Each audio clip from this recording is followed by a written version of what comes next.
The history of the Persians begins long before their name appears in the records of kings or the writings of Greek historians. To understand their origins, one must look first to the geography of the Iranian plateau, a vast landmass ringed by mountains, bounded by deserts, and crossed by fertile valleys that have been home to human settlement for thousands of years.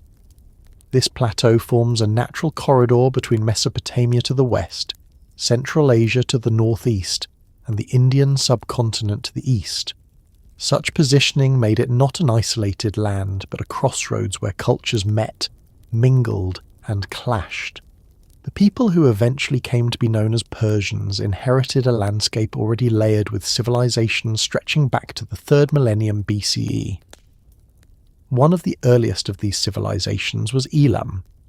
Centered in the fertile lowlands of Khuzestan and extending into the Zagros Mountains, Elam stood as the first great power in the region where Persian identity would later take shape. Archaeological excavations at Susa, the capital of Elam, reveal monumental architecture, administrative buildings, and temples that testify to a culture both deeply rooted in its land and connected to neighbouring Mesopotamia. From as early as 3000 BCE, the Elamites developed their own writing systems, first pictographic and later cuneiform, establishing themselves as literate participants in the broader Near Eastern world. Their kings styled themselves with titles that combined political power with divine sanction, and their court culture demonstrated an advanced bureaucracy that could administer vast territories. The Elamites were not a uniform people, but rather a mosaic of groups bound together under shifting dynasties. Their language, unrelated to either Semitic or Indo-European tongues, remains a mystery, though it survived in inscriptions until at least the 1st millennium BCE.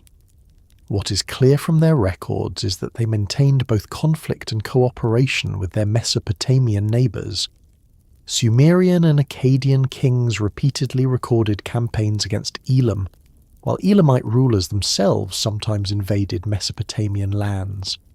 The Elamite sack of Ur in the early 2nd millennium BCE was remembered in Mesopotamian texts as a catastrophic moment, showing how significant a force Elam could be.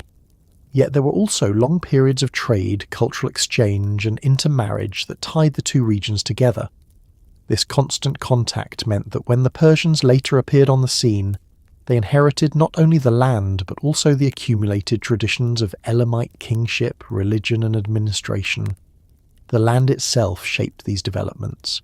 The Iranian plateau is a place of contrasts. To the west, fertile plains watered by rivers like the Karen allowed for agriculture and dense settlement. To the east, vast deserts such as the Dasht-e created natural barriers that limited movement, but also provided protection from large-scale invasions.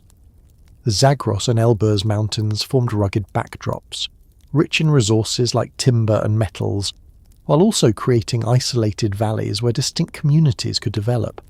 Seasonal cycles of harsh winters in the uplands and scorching summers in the plains required resilience and adaptation.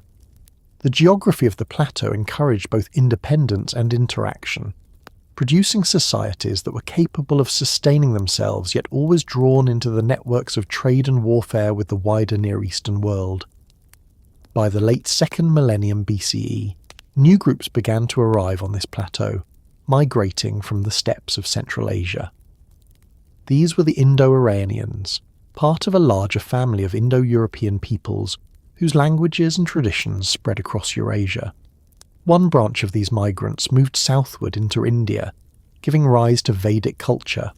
Another settled in the Iranian plateau, bringing with them a pastoralist lifestyle, a pantheon of gods associated with natural forces and social structures organised around clans and chiefs. Among these Indo-Iranian groups were the Persians, who would settle in the region of Fars, and the Medes, who occupied lands further north. Their arrival did not erase the Elamites, but it began a gradual blending of traditions that would define the coming centuries. The earliest references to Persians appear in Assyrian records from the 9th century BCE, where they are described as one of many small tribal groups inhabiting the Zagros region. At this time, they were not yet a unified people, but rather scattered clans who paid tribute to more powerful neighbours when required. Their chieftains bore titles of local significance, but there is no evidence of empire or monarchy in the early Persian world. Instead, their lives revolved around herding, limited agriculture, and the defence of their valleys against rivals. Yet even in this fragmented state, they came under the influence of larger imperial systems. The Assyrians demanded tribute, the Elamites maintained influence in the south, and trade with Mesopotamia introduced them to writing, metallurgy, and monumental art. These early centuries were a period of gestation, during which Persian identity slowly began to form through contact with others. The Elamites continued to play a significant role during this period. Susa remained a thriving centre, producing both luxury goods and administrative records that demonstrate continuity with earlier traditions. The Elamite pantheon of gods, with deities such as Inshushinak, Humban and Pinikir, held sway in temples and rituals, while their political structures balanced divine kingship with a complex nobility. When Persians began to establish themselves more firmly, they inherited not only land but also religious and political models. Later, Achaemenid kings would sometimes invoke Elamite gods in inscriptions, showing how deeply these traditions had sunk into the soil of the plateau. Archaeological evidence also shows that Elamite influence extended to architecture and urban planning. The use of monumental platforms, stairways, and columned halls that later characterized Persian palaces can be traced back to Elamite precedents. The blending of step traditions with these older models created something distinct. The Persians, when they rose to power, did not simply imitate Mesopotamian forms, but adapted Elamite practices into their own. This layering of cultures is crucial to understanding why Persian civilization would eventually take a form both familiar to its neighbours and entirely unique. The transition from Elamite dominance to Persian emergence was not a sudden event, but a gradual process spanning centuries. By the early 1st millennium BCE, Elam's power was waning, weakened by internal divisions and pressure from Assyria. The Great Assyrian campaigns of the 8th and 7th centuries BCE struck deep into Elamite territory, sacking cities and deporting populations.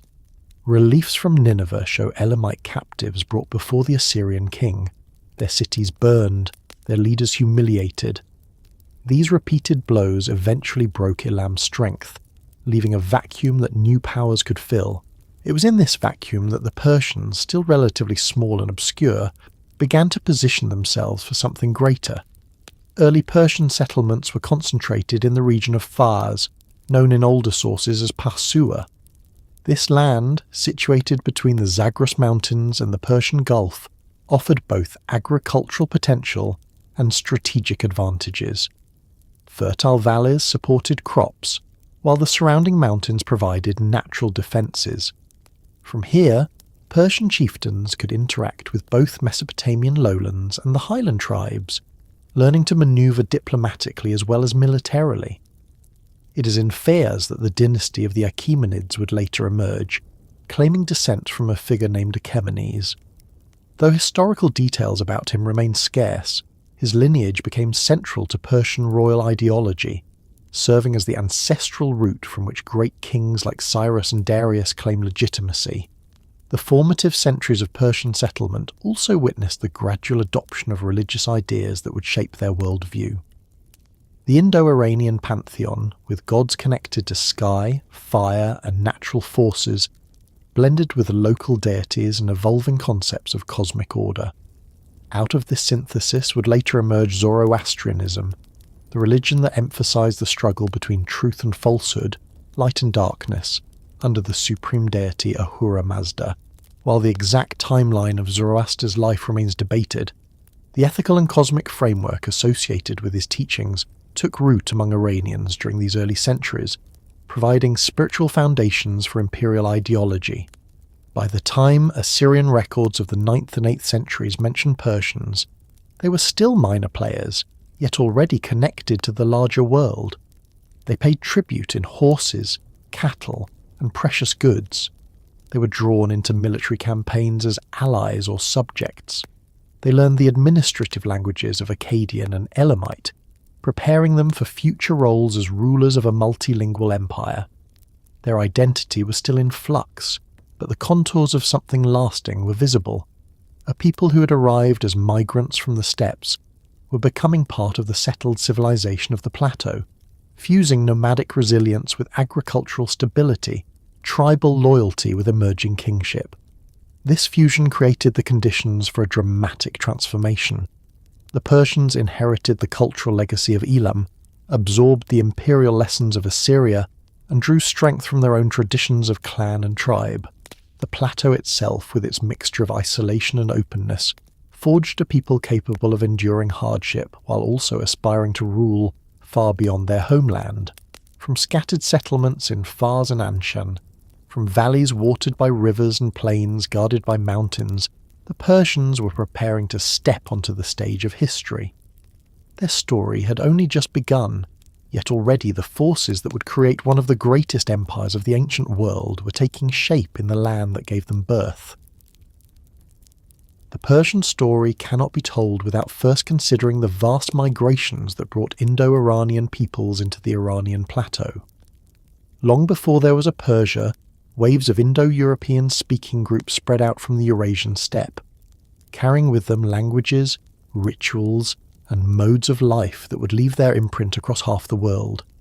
Some of these groups moved westward into Europe, others south into India, and a significant branch entered the Iranian plateau.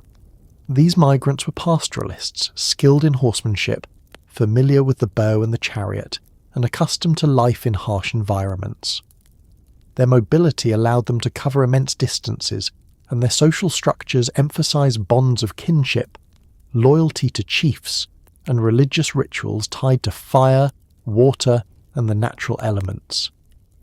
The Indo-Iranians are thought to have entered the plateau in the 2nd millennium BCE, moving through the passes of Central Asia and settling across regions that would later be known as Media, Parthia, Persis, and beyond.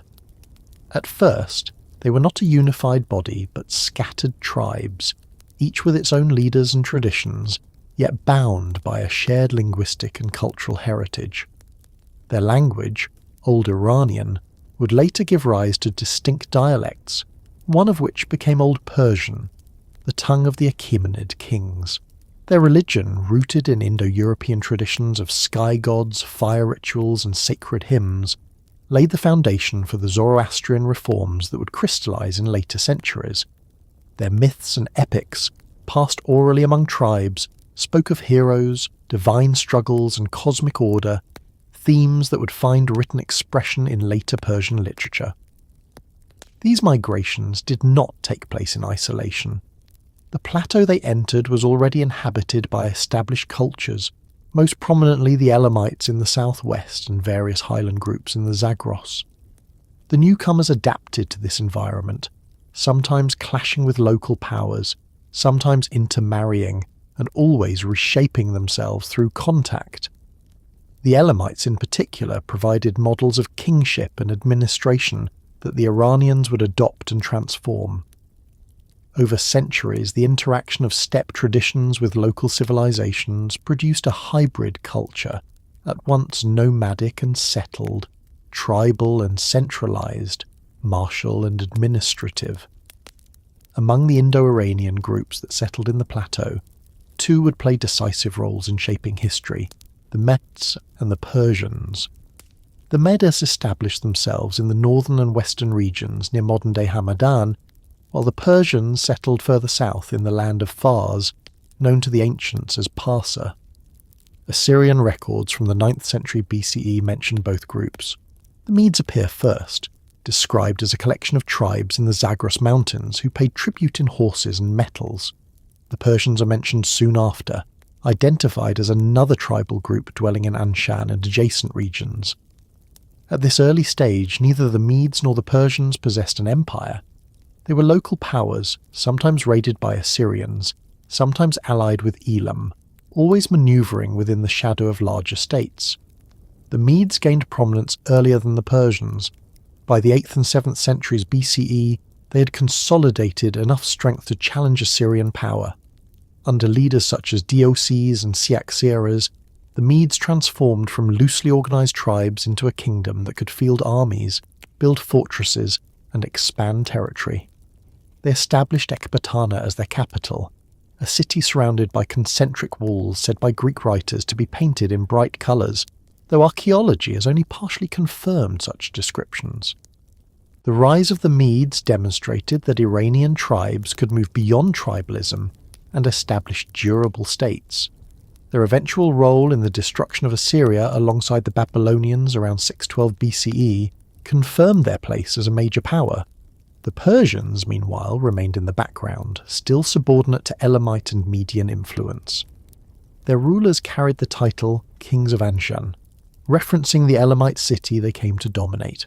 One of these rulers, Teispes, is remembered as a progenitor of the Achaemenid line. His descendants divided the realm between different branches, one ruling over Persis, the other over Anshan.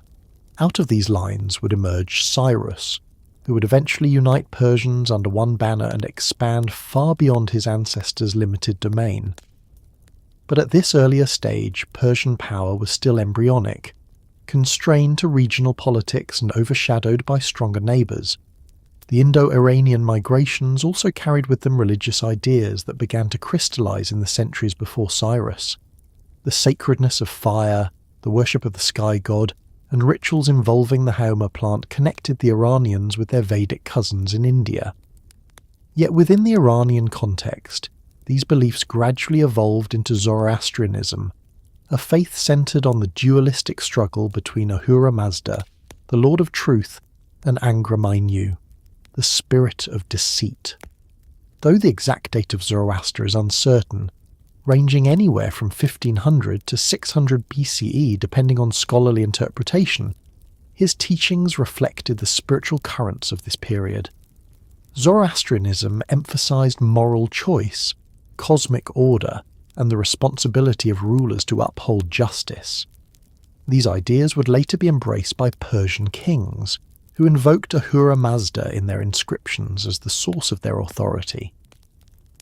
The Persian plateau thus became a crucible where old and new fused.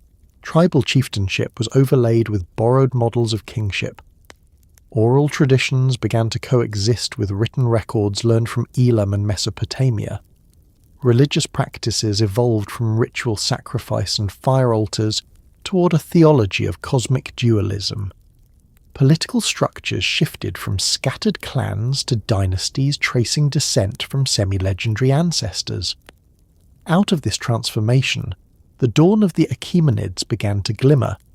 The Achaemenid dynasty took its name from Achaemenes, a figure about whom little is known beyond later genealogies. Whether he was a historical chief or a symbolic ancestor is uncertain, but his supposed lineage provided the Persians with a myth of continuity.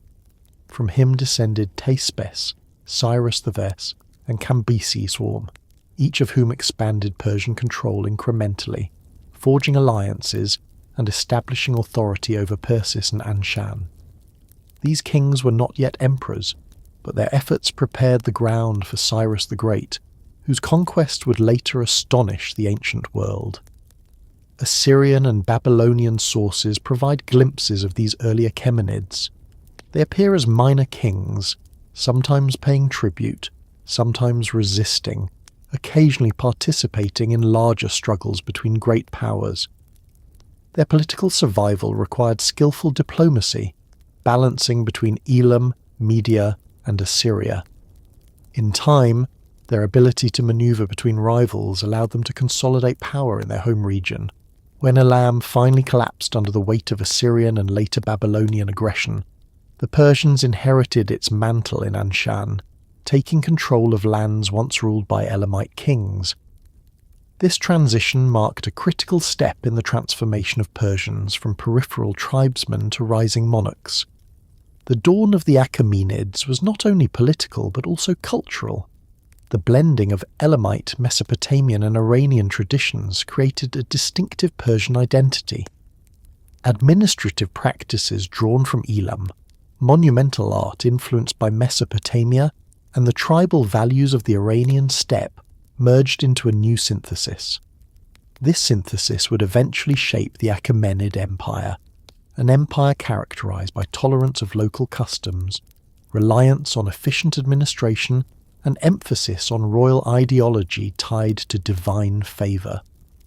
By the mid-6th century BCE, the conditions were set.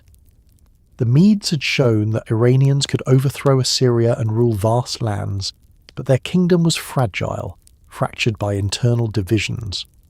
The Babylonians dominated Mesopotamia, but their rule was resented by many subject peoples.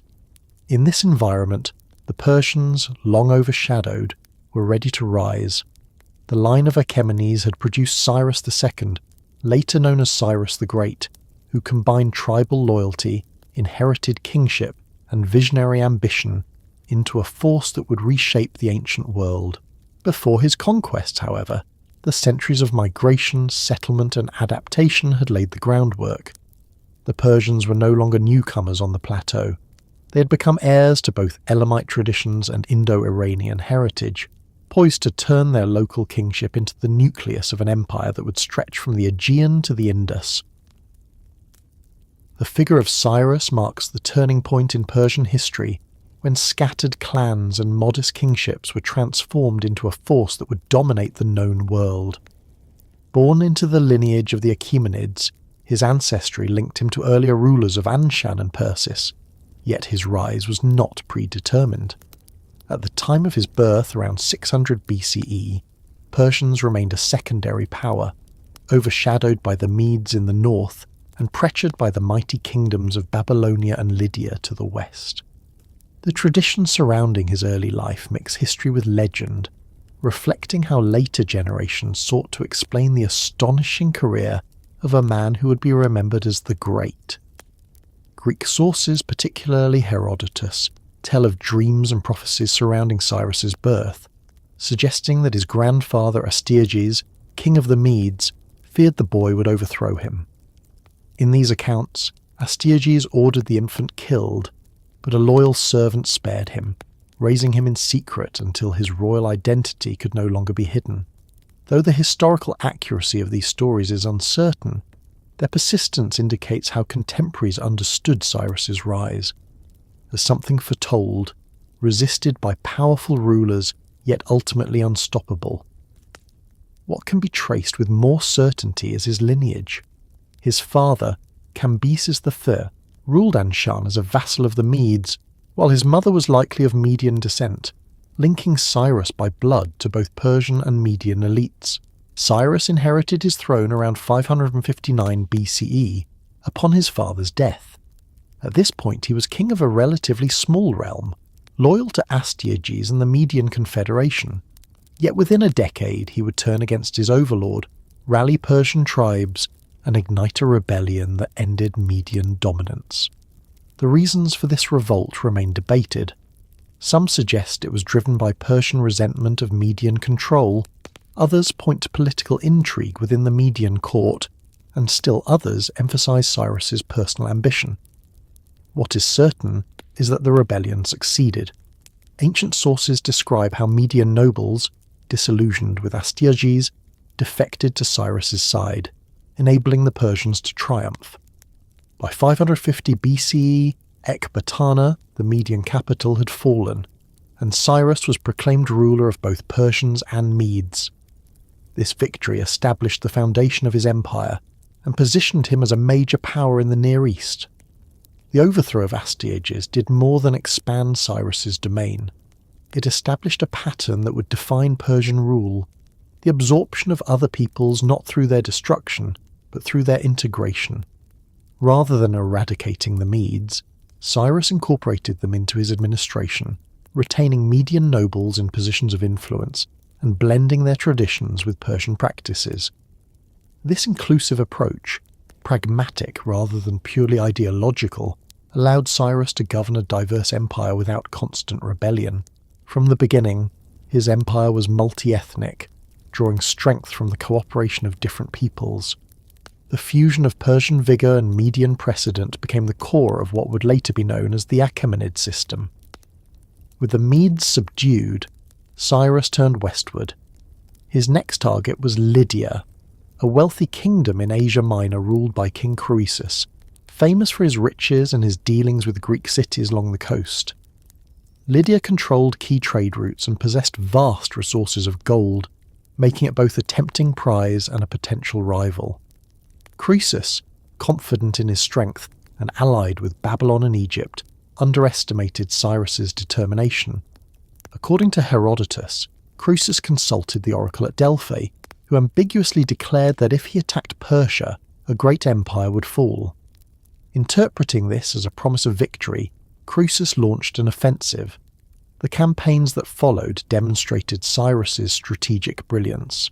He manoeuvred his forces skillfully, pushed the Lydians back, and besieged Sardis, their capital. After only a short siege, Sardis fell in 546 BCE, and Croesus was captured. The fate of Croesus became the subject of legend. Some accounts say Cyrus spared him, impressed by his wisdom and misfortune, while others claim he was executed. Regardless, Lydia was absorbed into the growing Persian Empire. By seizing Sardis and its treasures, Cyrus gained immense wealth and secured control over Asia Minor. Equally important, he inherited authority over the Greek cities of Ionia, which now fell under Persian dominion. Though these cities would later prove restive, their inclusion marked the first contact between Persia and the Greek world, foreshadowing centuries of conflict and exchange. Having subdued Lydia, Cyrus turned to the east, where nomadic tribes and small kingdoms threatened his frontier. Campaigns against the Massagetæ, Bactrians, and other groups extended Persian influence deep into Central Asia. These campaigns are less well documented, but inscriptions and later traditions attest to Cyrus's determination to secure his borders and expand his realm beyond the plateau. These eastern conquests not only provided security but also brought valuable manpower and resources into the empire. Persian armies would henceforth include contingents from across Central Asia, adding to their diversity and strength. The most famous of Cyrus's conquests came with the fall of Babylon in 539 BCE. Babylon, ruled by Nabonidus, was the dominant power in Mesopotamia, inheritor of centuries of imperial tradition. Yet its rule was increasingly unpopular. Nabonidus alienated the priesthood by neglecting the cult of Marduk, the city's chief god, and by spending long periods away from the capital. Many Babylonians resented his policies, creating fertile ground for Cyrus's intervention. The Persian king presented himself not as a destroyer but as a liberator. When his armies marched on Babylon, they encountered little resistance. According to the Cyrus Cylinder, an inscription recording his own account, he entered the city peacefully, restored the cult of Marduk, and presented himself as chosen by the god to rule. The Cyrus Cylinder, often called the First Charter of Human Rights, provides crucial insight into how Cyrus governed. In it, he proclaims that he restored temples, returned displaced peoples to their homelands, and respected the traditions of subject nations. While this rhetoric undoubtedly served political purposes, it also reflects a consistent policy of tolerance and integration. Cyrus understood that an empire of diverse peoples could not be ruled by force alone. By presenting himself as a restorer of order and religion, he won legitimacy across Mesopotamia. It is in this context that the biblical tradition records Cyrus allowing the Jews, exiled in Babylon, to return to Jerusalem and rebuild their temple. Whether driven by piety or pragmatism, such policies earned him enduring admiration. By the time of his death in 530 BCE, Cyrus had created an empire stretching from the Aegean Sea to the Indus River, the largest the world had yet seen. He established administrative structures that balanced central authority with local autonomy, appointed satraps to govern provinces, and maintained respect for local customs and religions.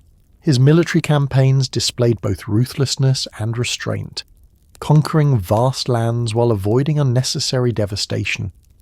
His political vision allowed Persians, Medes, Babylonians, Lydians, and countless others to coexist within a single imperial framework.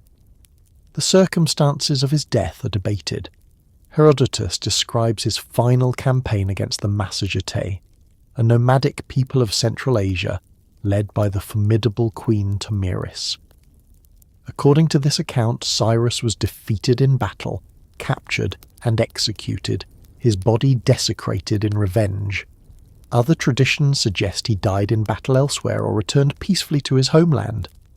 What is known with greater certainty is that he was buried at Pasargadae, the capital he founded, in a tomb that still stands today, a modest but enduring structure, a stepped platform surmounted by a small stone chamber.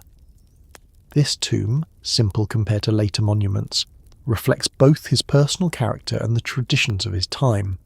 Cyrus's legacy was immense. He transformed the Persians from one tribe among many into rulers of a vast empire. He created a political model that combined conquest with integration, setting precedents followed by his successors. He established an ideology of kingship grounded in divine sanction, justice, and respect for diversity. His image endured not only in Persian memory, but also in the traditions of conquered peoples, who often remembered him more favourably than their own rulers. Greeks admired his moderation, Jews revered him as a liberator, and Babylonians acknowledged him as a restorer of their gods. This universal respect, rare in antiquity, marked him as one of history's most remarkable rulers. The foundations he laid were not unshakable. His successors would face challenges of succession, rebellion, and foreign war. Yet without Cyrus's achievements, the Persian Empire would never have existed. His rise from a minor king of Anshan to lord of the largest empire of his age remains a testament to vision, leadership, and the power of integration. From the plateau of Fars to the plains of Babylon, from the mountains of Anatolia to the deserts of Central Asia, Cyrus reshaped the ancient world and established a legacy that would endure for centuries.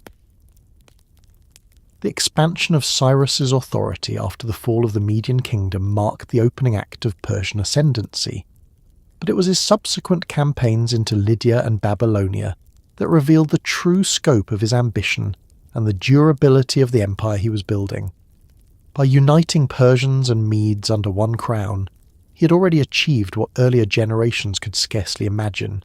Yet the lands of western Anatolia and the fertile valleys of Mesopotamia still remained outside his grasp. Both regions carried immense wealth, deeply rooted traditions of kingship, and long-standing connections to the Mediterranean and Near Eastern worlds. To command Lydia and Babylon was to command the economic and cultural heartlands of the age.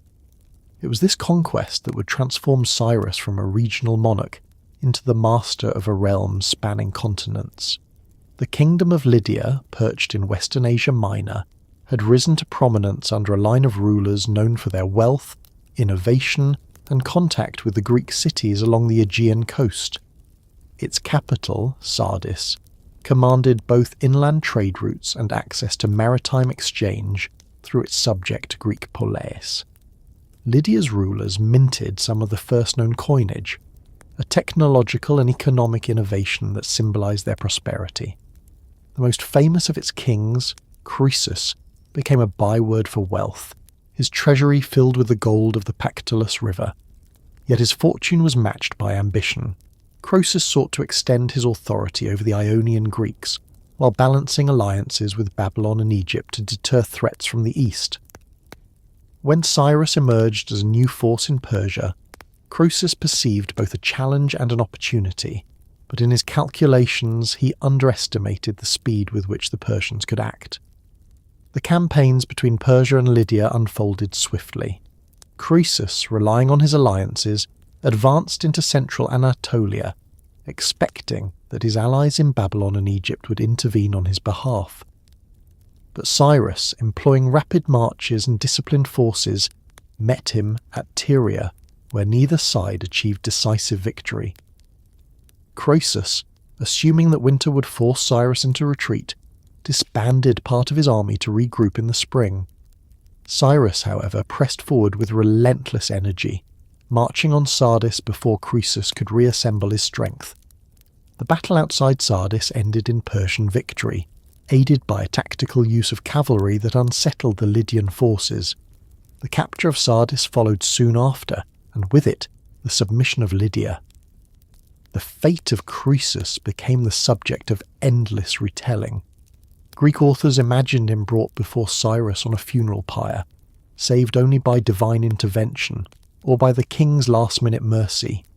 Other accounts suggest he was taken into Cyrus's court as an advisor, his wisdom preserved even after his kingdom's fall.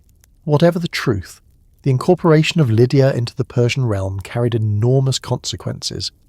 It brought the wealthy Anatolian heartland into the empire, secured control of trade routes connecting the Aegean to the interior, and transferred authority over the Ionian Greek cities to Persian overlordship. These cities, accustomed to their own autonomy, submitted reluctantly, sowing the seeds of future conflict between Persia and Greece. With Lydia subdued, Cyrus's empire stretched from the Iranian plateau across Asia Minor. Yet his ambitions did not stop there. To the south lay Babylonia, heir to millennia of Mesopotamian civilization. Its cities, from Babylon to Uruk and Sippar, stood as monuments to the world's oldest urban traditions. Its priesthood maintained temples dedicated to gods worshipped since the days of Sumer. Its scribes continued to record events in cuneiform on clay tablets, preserving a continuous tradition of writing unparalleled elsewhere. To conquer Babylon was to inherit this ancient legacy and to cement legitimacy as a world ruler. The Babylon Cyrus faced, however, was not at the height of its power. Nabonidus, its king, had alienated much of his population through religious and administrative policies. His neglect of the traditional cult of Marduk, Babylon's chief deity, caused friction with the powerful priesthood. His prolonged absence from Babylon, preferring to reside in the distant oasis of Tamar, gave the impression of detachment from the core of his kingdom. These tensions created discontent among Babylonia's elite and commoners alike, opening the way for Cyrus to present himself as a liberator rather than a conqueror. The campaign into Mesopotamia unfolded with precision. In 539 BCE, Cyrus advanced his forces along the Tigris and Euphrates, securing key cities and cutting off Babylon from potential allies. When the decisive engagement came at Opis, Persian forces crushed the Babylonian army, killing or dispersing much of its leadership. The victory opened the road to Babylon itself. According to later accounts, Cyrus's general Ugbaru diverted the Euphrates River, allowing Persian troops to enter the city through its waterways during a festival, encountering little organised resistance. The city fell without a prolonged siege or destruction. Cyrus's entry into Babylon was carefully orchestrated to emphasise continuity and legitimacy. The Cyrus cylinder, a clay inscription composed in Akkadian cuneiform, records his account of the conquest. In it, Cyrus claims to have been chosen by Marduk to restore order, declaring that he returned displaced peoples to their homelands and restored temples neglected under Nabonidus. Whether these declarations reflect literal truth or political rhetoric, they reveal the strategy Cyrus employed, presenting himself as a restorer of tradition rather than a foreign invader. By respecting Babylonian religion and institutions, he won the support of the priesthood and the acquiescence of the populace. The consequences of the conquest extended far beyond Babylon's walls. By controlling Babylonia, Cyrus gained not only the richest agricultural lands of Mesopotamia, but also the administrative expertise of its scribes and officials. The infrastructure of canals, roads, and archives built over centuries now served the Persian king. Moreover, the conquest established Cyrus as the supreme ruler of the Near East, unchallenged by any rival. From Anatolia in the west to the Iranian plateau in the east, from the mountains of Armenia to the marshes of southern Mesopotamia, the world now stood under one rule. Cyrus's policies reinforced the stability of this vast domain. Rather than imposing a single culture, he permitted subject peoples to maintain their own traditions, religions, and local rulers under Persian oversight. This pragmatic approach reduced resistance and allowed diverse populations to coexist within the empire. It also earned him a reputation for magnanimity, remembered in traditions outside Persia. The Hebrew Bible, for example, records Cyrus's decree allowing the Jews exiled in Babylon to return to Jerusalem and rebuild their temple, an act that secured his place in Jewish memory as a chosen instrument of God. Greek writers, though later adversaries of Persia, also acknowledged his wisdom and moderation. The integration of Lydia and Babylon into the empire set precedents that shaped Persian rule for generations. In Lydia, Persian satraps governed with the assistance of local elites, while Sardis remained a vital administrative and economic centre. In Babylonia, Cyrus maintained the temple system and employed Babylonian scribes, ensuring continuity in administration.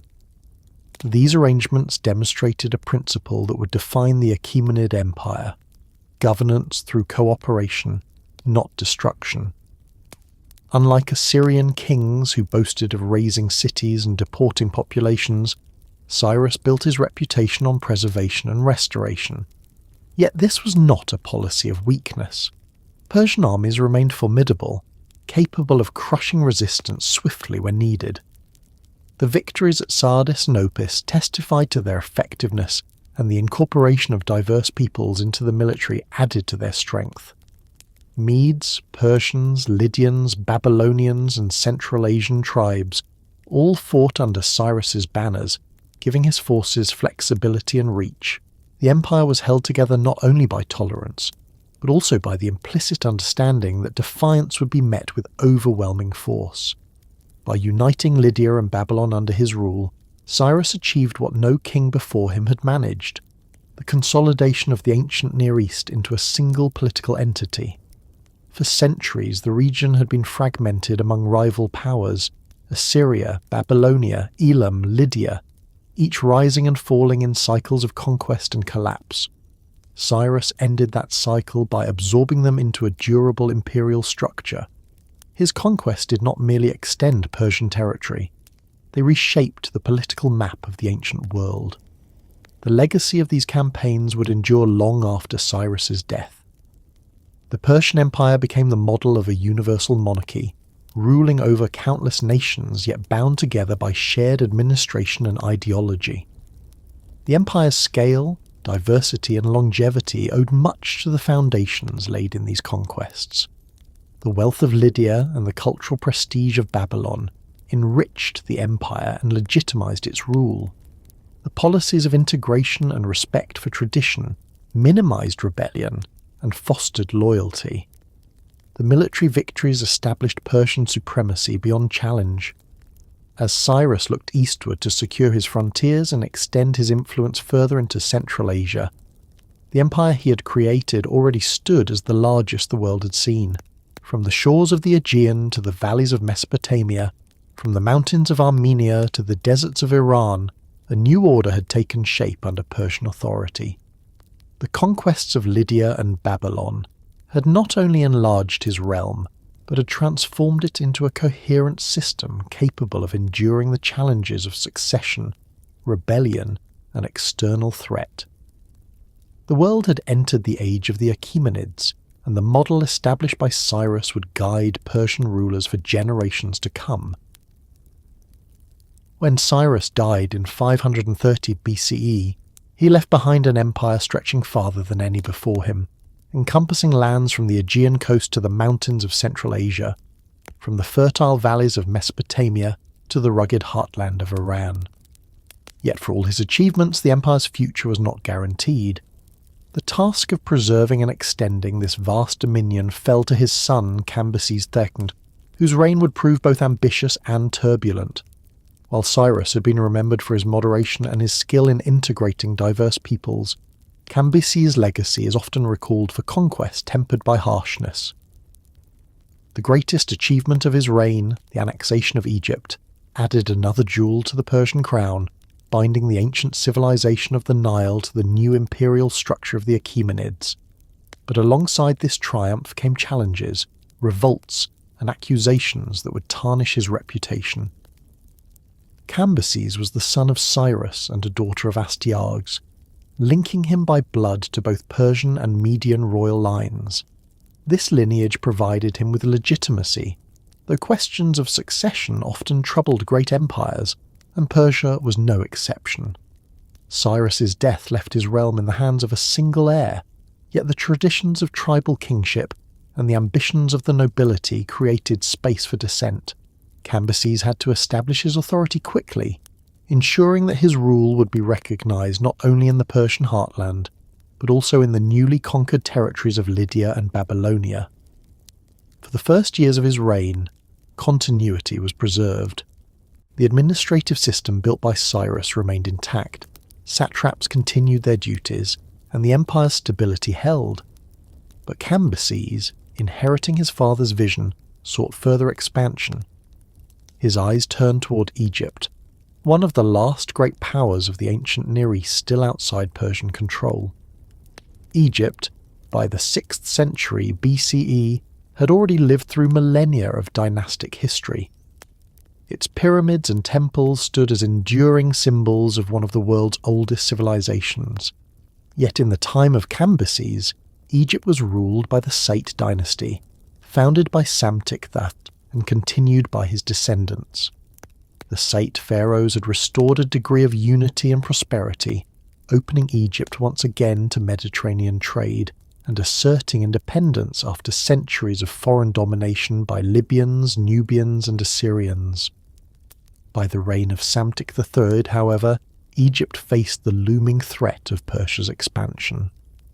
The Persians controlled neighbouring territories in the Levant and Mesopotamia, and the fall of Babylon had brought their frontier to the very borders of Egypt's sphere of influence. Conflict between the two powers became inevitable.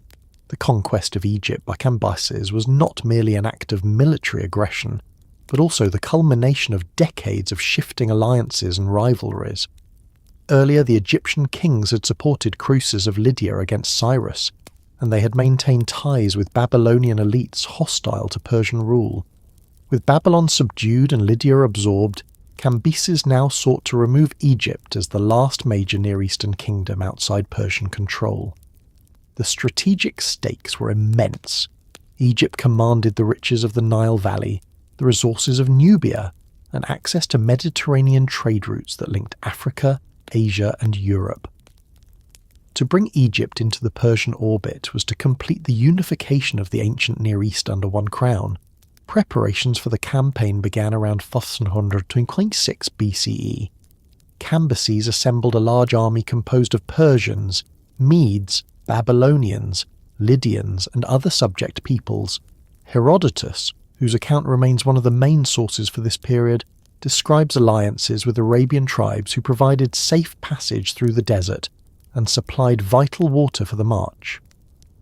The Persians also sought naval support from Phoenician and Cypriot fleets, whose ships could control the eastern Mediterranean and support the land invasion. The scale of the operation reflected the magnitude of the task. Egypt, defended by the Nile and fortified cities, was no easy conquest. The decisive encounter came at the Battle of Pelusium in 525 BCE, near the easternmost branch of the Nile Delta. Egyptian forces under Psamtik III met the Persians in open battle. Accounts of the engagement vary, but later traditions claim Cambyses employed psychological tactics to unsettle the Egyptians, allegedly placing sacred animals, including cats, at the front of his army, knowing their cultural significance to Egyptian religion. Whether this detail is historical or a later embellishment, the result was clear. The Egyptian army was defeated, and Pelusium fell to the Persians. With the gateway to Egypt breached, Cambyses advanced swiftly to Memphis, the traditional capital, where Psamtik attempted to resist but was captured. Egypt had fallen, and with it the Site dynasty came to an end. The conquest of Egypt extended Persian rule farther west than any previous Near Eastern empire. For the first time, the lands of the Nile were linked administratively to those of Mesopotamia, Iran, and Anatolia. Cambyses assumed the title of pharaoh, integrating himself into Egyptian traditions of kingship. Inscriptions and monuments depict him making offerings to Egyptian gods, affirming his role as their legitimate ruler. In practice, however, Persian rule in Egypt remained fragile. Cambyses installed officials to oversee the new satrapy. But the integration of Egypt into the empire posed unique challenges. The Egyptian priesthood, long accustomed to a privileged role, resisted foreign interference, and the population, though subdued, harboured resentment toward their conquerors. Herodotus and later Greek sources paint a dark picture of Cambyses' rule in Egypt, portraying him as impious and cruel. They claim he desecrated temples, mocked Egyptian rituals, and executed members of the royal family. One story tells of him killing the sacred Apis bull, an act of sacrilege that shocked Egyptians. Yet modern scholarship questions these accounts, suggesting they may reflect Greek hostility toward Persia, or exaggerations spread by Egyptian elites opposed to Persian rule. The evidence is ambiguous. Some inscriptions show Cambyses respecting Egyptian traditions, while others hint at tensions between the new regime and the local priesthood.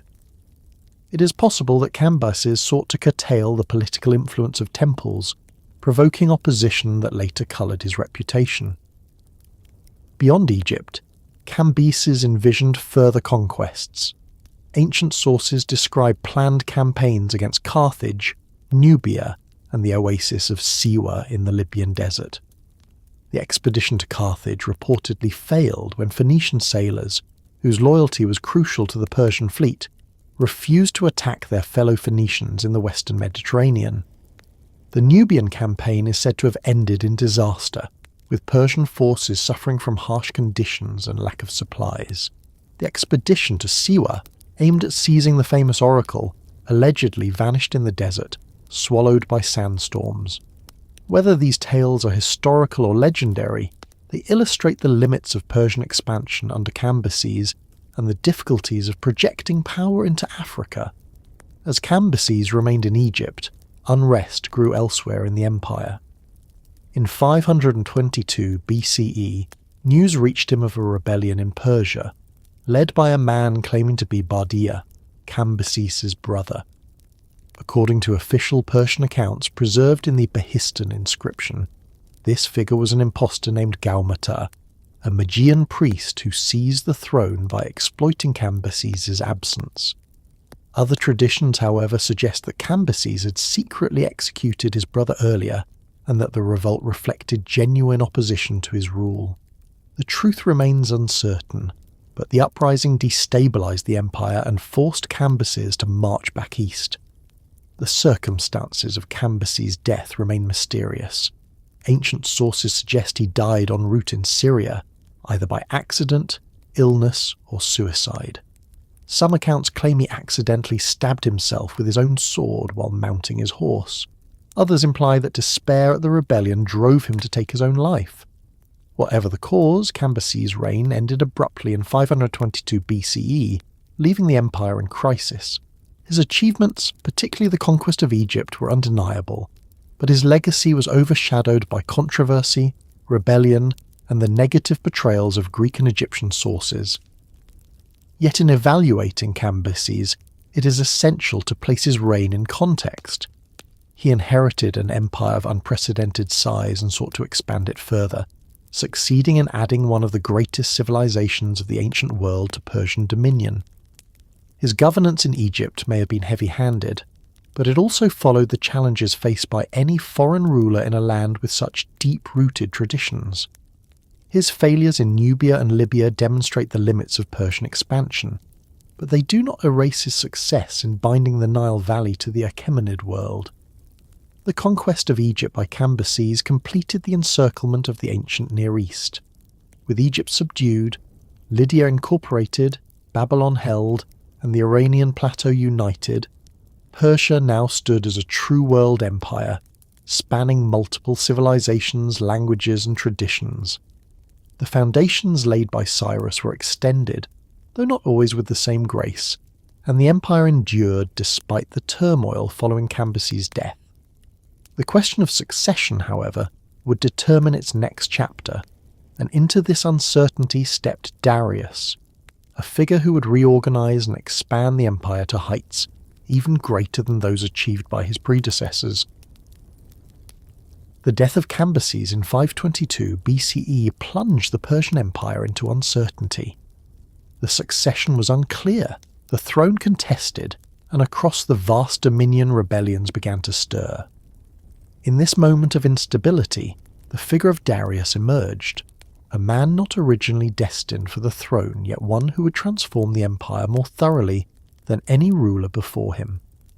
While Cyrus had founded it, and Cambyses had extended it, it was Darius who gave the empire its durable shape, its institutions, and its ideological foundation. His reign marked the transition from a collection of conquered lands, held together by charisma and military strength, to a structured imperial system capable of lasting for centuries. Darius came from a collateral branch of the Achaemenid family, descended from Achaemenids but not directly from Cyrus.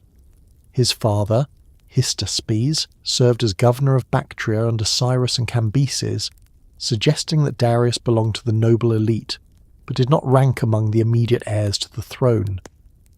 When Cambyses died, the throne was seized by a man claiming to be Bardia, Cambyses' brother. According to the official Persian version, preserved in the monumental Behistun inscription carved into the cliffs of western Iran, this man was an impostor named Gaumati, a Magian who exploited Cambyses' death to usurp power. Darius, together with a group of 7 Persian nobles, conspired to overthrow him. In 522 BCE, they succeeded, killing the pretender and placing Darius on the throne. The story of the false Bardia is told most vividly by Darius himself, who had every reason to delegitimize his rival. Whether Bardia was truly dead, killed earlier by Cambyses, or whether Darius simply invented the story to justify his own seizure of power, remains debated. What is certain is that Darius had to fight to secure his throne. Almost immediately after taking power, revolts erupted across the empire. In Elam, Media, Babylonia, and other regions, local leaders declared independence, sometimes claiming descent from earlier dynasties. Darius faced nearly 2 years of continuous rebellion, during which he personally led campaigns across the empire. The Behistun inscription, accompanied by reliefs depicting Darius with his foot on the chest of a defeated foe, records his victories over these uprisings. Through a combination of military skill, brutality, and propaganda, he reasserted Persian authority. The suppression of revolts gave Darius the opportunity to reorganize the empire.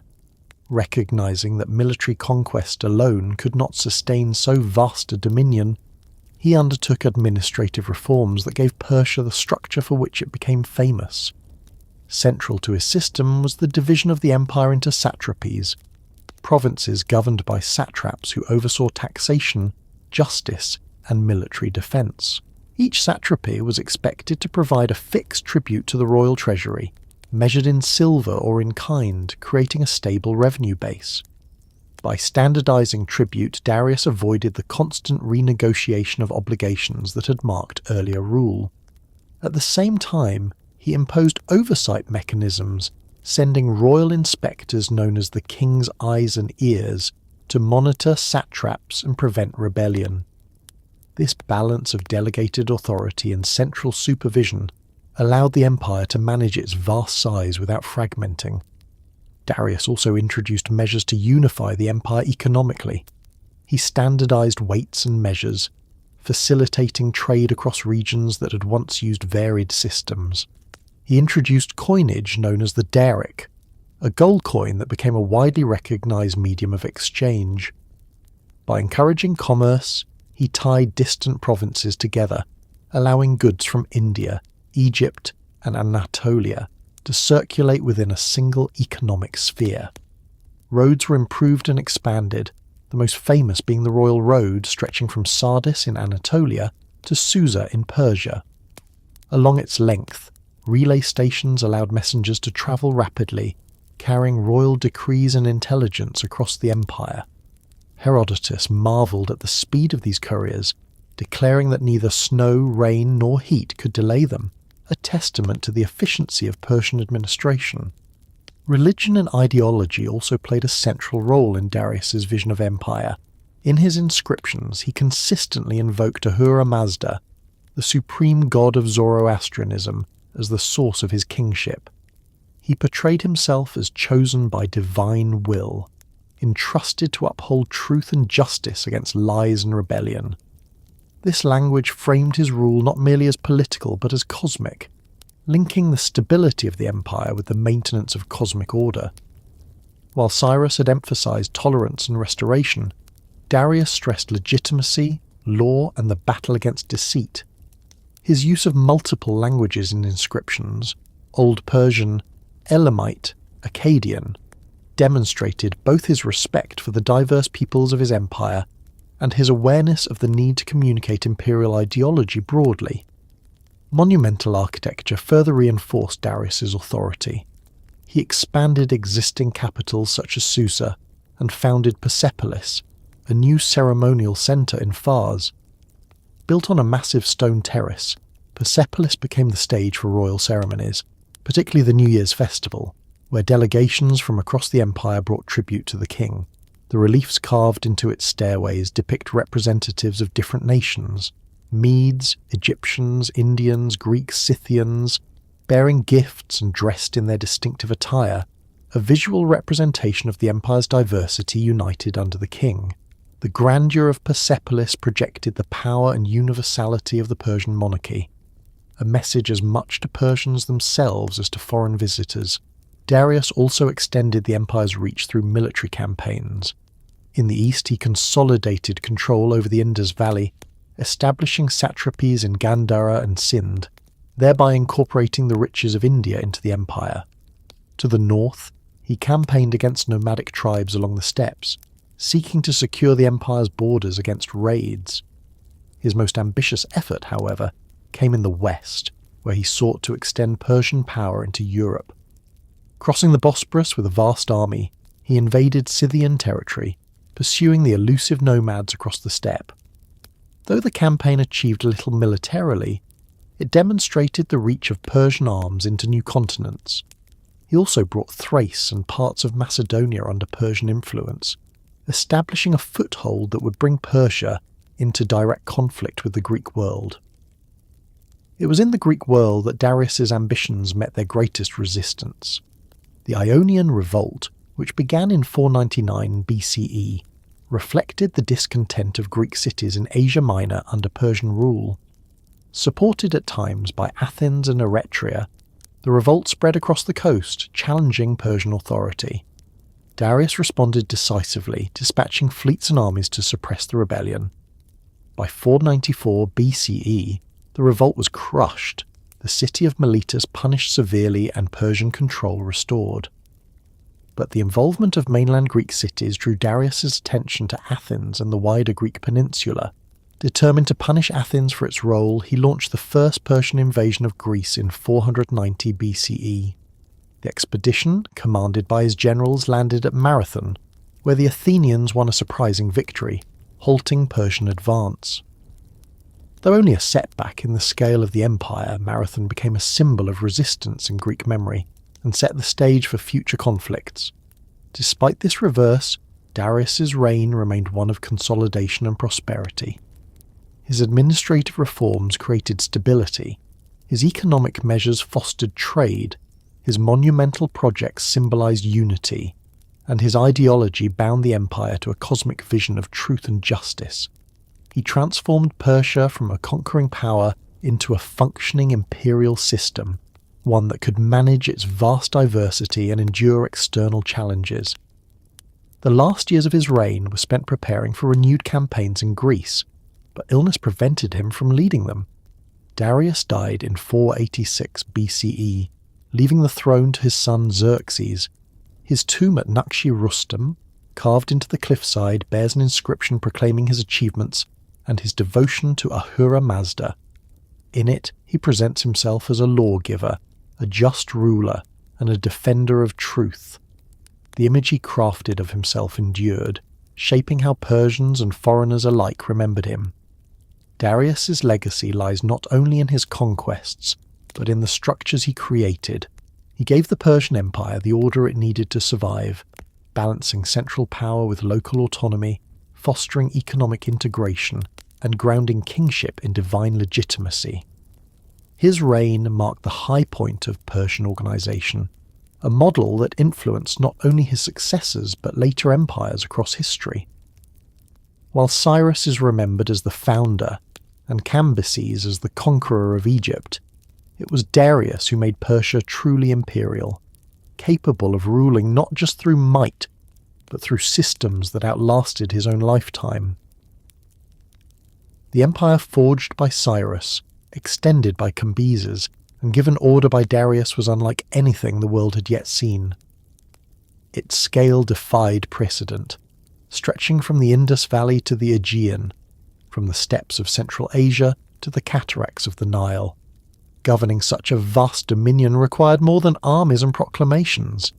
It demanded a system that could transmit authority from the centre to the peripheries, regulate the flow of tribute, ensure justice, and maintain loyalty among populations of extraordinary diversity.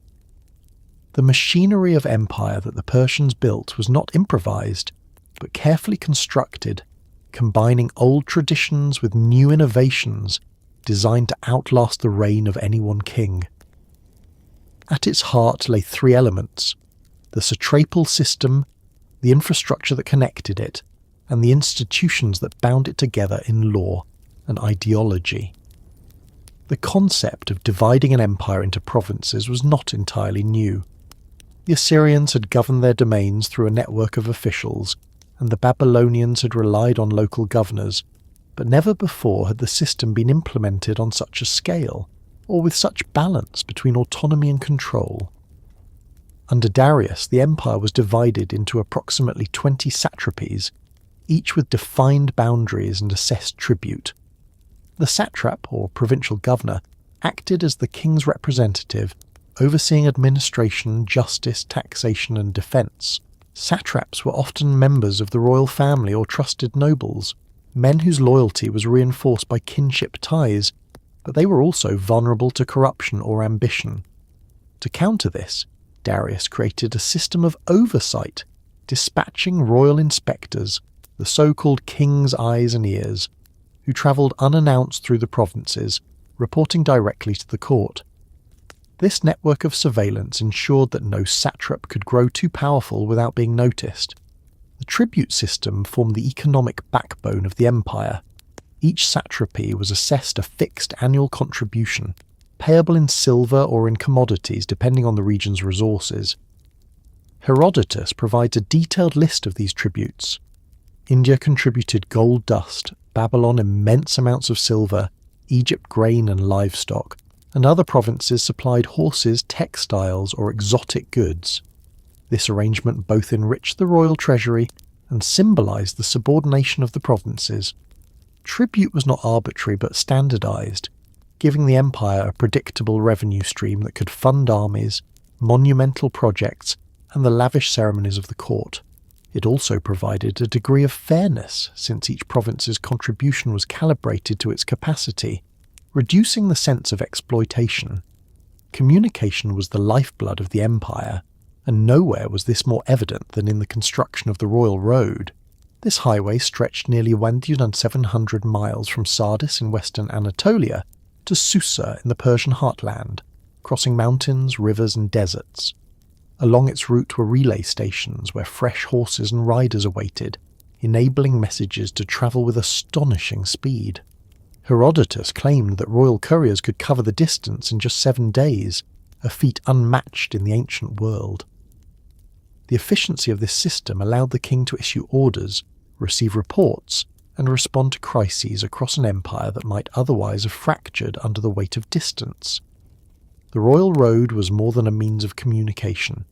It was a symbol of unity, binding the farthest reaches of the empire to the centre. Security along the road was maintained by Persian garrisons, and travellers could rely on the safety it provided. Merchants, envoys, and soldiers all used its path, facilitating not only administration, but also commerce and cultural exchange. Goods from India, Babylon, Egypt and Greece flowed along its length, carried by caravans that found both opportunity and protection within the imperial system. In this way, the infrastructure of empire supported not only the king's authority, but also the prosperity of his subjects. Law formed another pillar of imperial cohesion. Darius prided himself on being a just ruler, as he declared in his inscriptions. He respected local customs and legal traditions, allowing different peoples to retain their own practices, but he also sought to establish overarching principles that would unify them. Judges were appointed to ensure fairness, and corruption was harshly punished. By presenting himself as the guardian of truth and order, Darius positioned the monarchy as the source of justice for all, transcending ethnic and cultural divisions. The king's law was not arbitrary, but grounded in a cosmic struggle between truth and lie, reflecting Zoroastrian influence on royal ideology. Religion too played a role in sustaining imperial order. While the Persians followed the teachings of Ahura Mazda and the principles of Zoroastrianism, they showed remarkable tolerance for other traditions. Temples were restored, priests supported, and conquered peoples allowed to worship their own gods. This policy reduced resistance and fostered loyalty, distinguishing Persian rule from the harshness of the Assyrians. In Babylonia, Cyrus and Darius both presented themselves as chosen by Marduk, while in Egypt, Cambyses and Darius assumed the role of pharaoh. By adapting to local traditions while maintaining their own divine mandate, the Persian kings legitimized their authority across diverse lands. The machinery of empire extended into the military as well. The Persian army was not a homogeneous force, but a coalition of contingents from every corner of the empire. Persians and Medes formed the core, but troops from India, Egypt, Anatolia and Central Asia fought alongside them, each with their own weapons and tactics. This diversity was both a strength and a challenge, but under Persian organisation it became a formidable tool. The elite immortals, a unit of 10,000 soldiers always maintained at full strength, symbolised the permanence of Persian power. They served as the king's guard and as shock troops in battle, embodying the empire's capacity for discipline and endurance. Economy, communication, law, religion, and military organisation all combined to create a structure capable of enduring the strains of ruling over 50 million people. But it was also sustained by ideology, the image of the king as the axis around which the world turned. Reliefs at Persepolis showed delegations from every nation bringing gifts, presenting the empire as a harmonious community under royal leadership. The inscriptions of Darius and his successors emphasized that their authority derived from Ahura Mazda, and that their duty was to uphold truth. This ideological framework gave meaning to the daily functioning of the empire, turning tribute, law, and loyalty into acts of cosmic significance. The success of this machinery was evident in the empire's longevity. Even after defeats abroad or challenges at home, the structures remained intact, capable of absorbing shocks. When rebellions broke out, they were suppressed not only by armies, but by the reassertion of the administrative order that bound provinces to the centre. When succession crises occurred, the satrapies continued their duties, tribute continued to flow, and the royal road continued to carry messages. The empire functioned not as a fragile personal domain, but as a system that could outlast individuals. Yet the very scale of the machinery also created potential weaknesses. Satraps, while essential for local governance, sometimes became too powerful, challenging central authority. Communication, though rapid for its time, still took days or weeks, leaving room for delay and misinterpretation. The reliance on diverse peoples for military service could lead to tensions, especially when loyalty to local traditions conflicted with imperial demands. Darius's reforms mitigated these risks, but could never eliminate them entirely. The balance between central authority and provincial autonomy remained a delicate one, requiring constant vigilance. The Persian model of empire would become an enduring template, influencing later states from Alexander's successors to Rome itself. Its combination of infrastructure, administration, and ideology demonstrated how vast territories could be ruled not only by force, but by systems that fostered cooperation. The royal road, the satrapal system, the tribute economy, and the religious tolerance of the Persians all became hallmarks of imperial governance. even enemies who fought against Persia recognized the sophistication of its organization. Herodotus, though critical, marveled at its efficiency, and later Greek writers acknowledged the power of its institutions. In the age of Darius, the empire reached its height of internal stability. The king stood at the center of a network that extended across continents, binding together peoples of different languages, religions, and customs into a single political order. The machinery he built enabled the empire to endure for 2 centuries, weathering wars with Greece, revolts in Egypt, and challenges of succession. It was a creation not of chance but of deliberate design, a structure that turned conquest into governance and diversity into unity. The royal road, the satraps, and the institutions of justice and tribute were not mere tools of control, but the foundations of an imperial order that shaped the ancient world. The empire of the Persians was not held together by soldiers and administrators alone. Beneath the machinery of tribute, roads, and satraps lay a worldview that gave meaning to rule, that explained why kings held authority and why empires rose and endured. For the Persians, religion and power were inseparable, each reinforcing the other, shaping the way the empire presented itself and how its people understood their place in the world. At the heart of this relationship stood the teachings of Zoroastrianism, a faith that emerged in the Iranian plateau before the rise of the empire, and that infused Persian kingship with its central themes of truth, order, and the cosmic struggle between good and evil. Though the empire was vast and tolerant of countless traditions, the influence of Zoroastrian ideas was woven deeply into the political and ideological fabric of Persian rule. The origins of Zoroastrianism remain partly obscured, its earliest history tangled in oral tradition, and later literary elaboration. At its centre stands the prophet Zarathustra, or Zoroaster, as he came to be known in Greek accounts. Scholars debate when he lived, with estimates ranging from the 2nd millennium to the early 1st millennium BCE, but the teachings attributed to him were preserved in the Gathas, hymns composed in an ancient Iranian dialect. In these verses, Zarathustra proclaimed a vision of the world structured by moral choice, divided between the path of truth, Asha, and the path of the lie, Druj.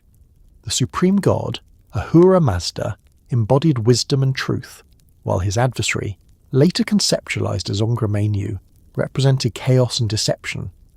Humanity, according to this teaching, bore responsibility to choose between these forces, to uphold order and reject the lie.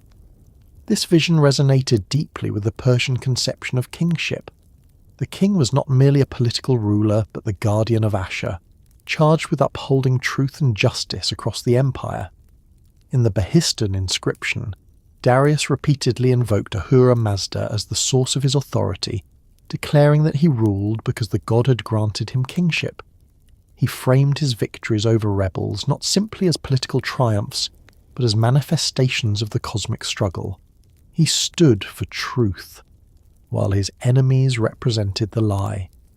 By linking rebellion with falsehood and loyalty with truth, Darius transformed political loyalty into a moral and religious duty. The empire became not just a collection of territories, but a realm aligned with divine order, its king the chosen champion of Ahura Mazda. This connection between religion and power found expression in law, ritual, and ideology. Darius and his successors portrayed themselves as just rulers, protecting the innocent and punishing the corrupt, reflecting the Zoroastrian emphasis on righteousness. Judges and officials were expected to avoid the lie, and inscriptions warn against deceit as a moral failing that could undermine the empire. The language of truth and falsehood, drawn from religious tradition, became political language as well, shaping how Persians understood governance. Loyalty to the king was loyalty to Asha. Rebellion was not only treason but participation in the cosmic lie. Yet the empire was not a Zoroastrian theocracy. Its vastness encompassed Babylonian priests, Egyptian scribes, Greek philosophers, and countless other traditions, and the Persians showed remarkable tolerance for these practices. Temples were restored, local gods honoured, and conquered peoples allowed to maintain their own religious lives. This tolerance was not contradiction but strategy, rooted in the Zoroastrian belief that truth could coexist with diversity, so long as order was maintained. The Persians did not demand conversion, but rather obedience to the structures of the empire and respect for its king, the chosen of Ahura Mazda. In this way, Zoroastrianism provided the ideological core while leaving room for pluralism. The rituals of kingship reflected this synthesis. When Persian kings appeared in inscriptions or reliefs, they were often shown in acts of piety, raising their hands in reverence to Ahura Mazda or making offerings to the divine. At Persepolis, reliefs depict the king in the presence of the winged disc, a symbol associated with the god.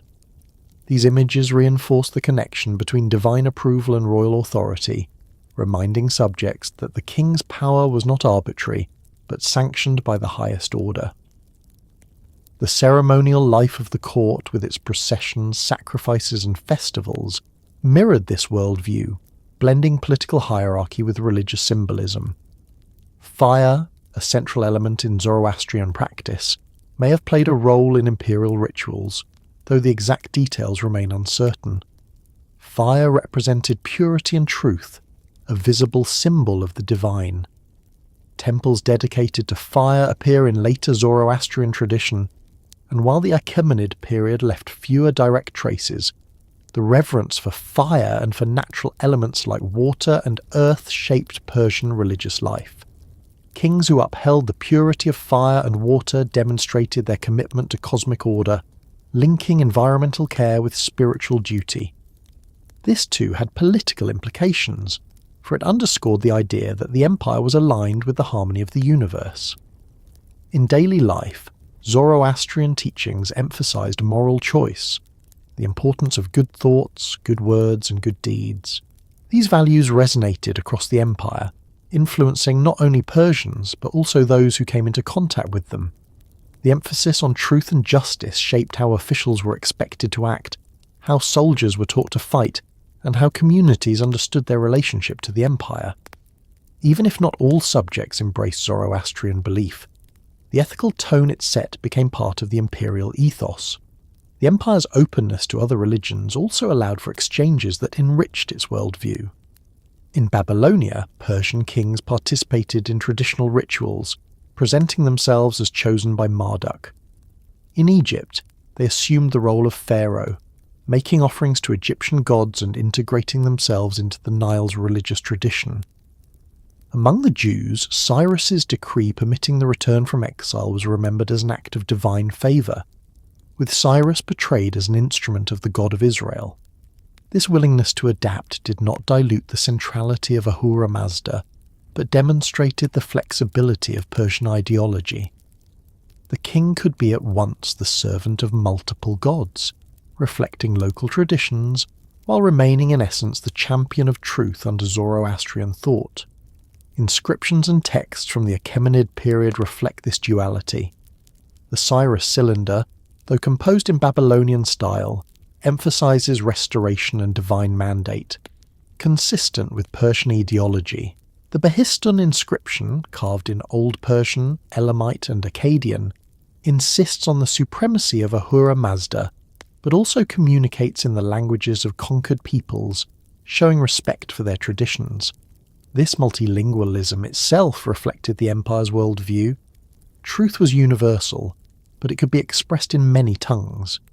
The linkage of religion and power extended into art and architecture. At Persepolis, the imagery of delegations bringing tribute symbolized the unity of the empire under divine order.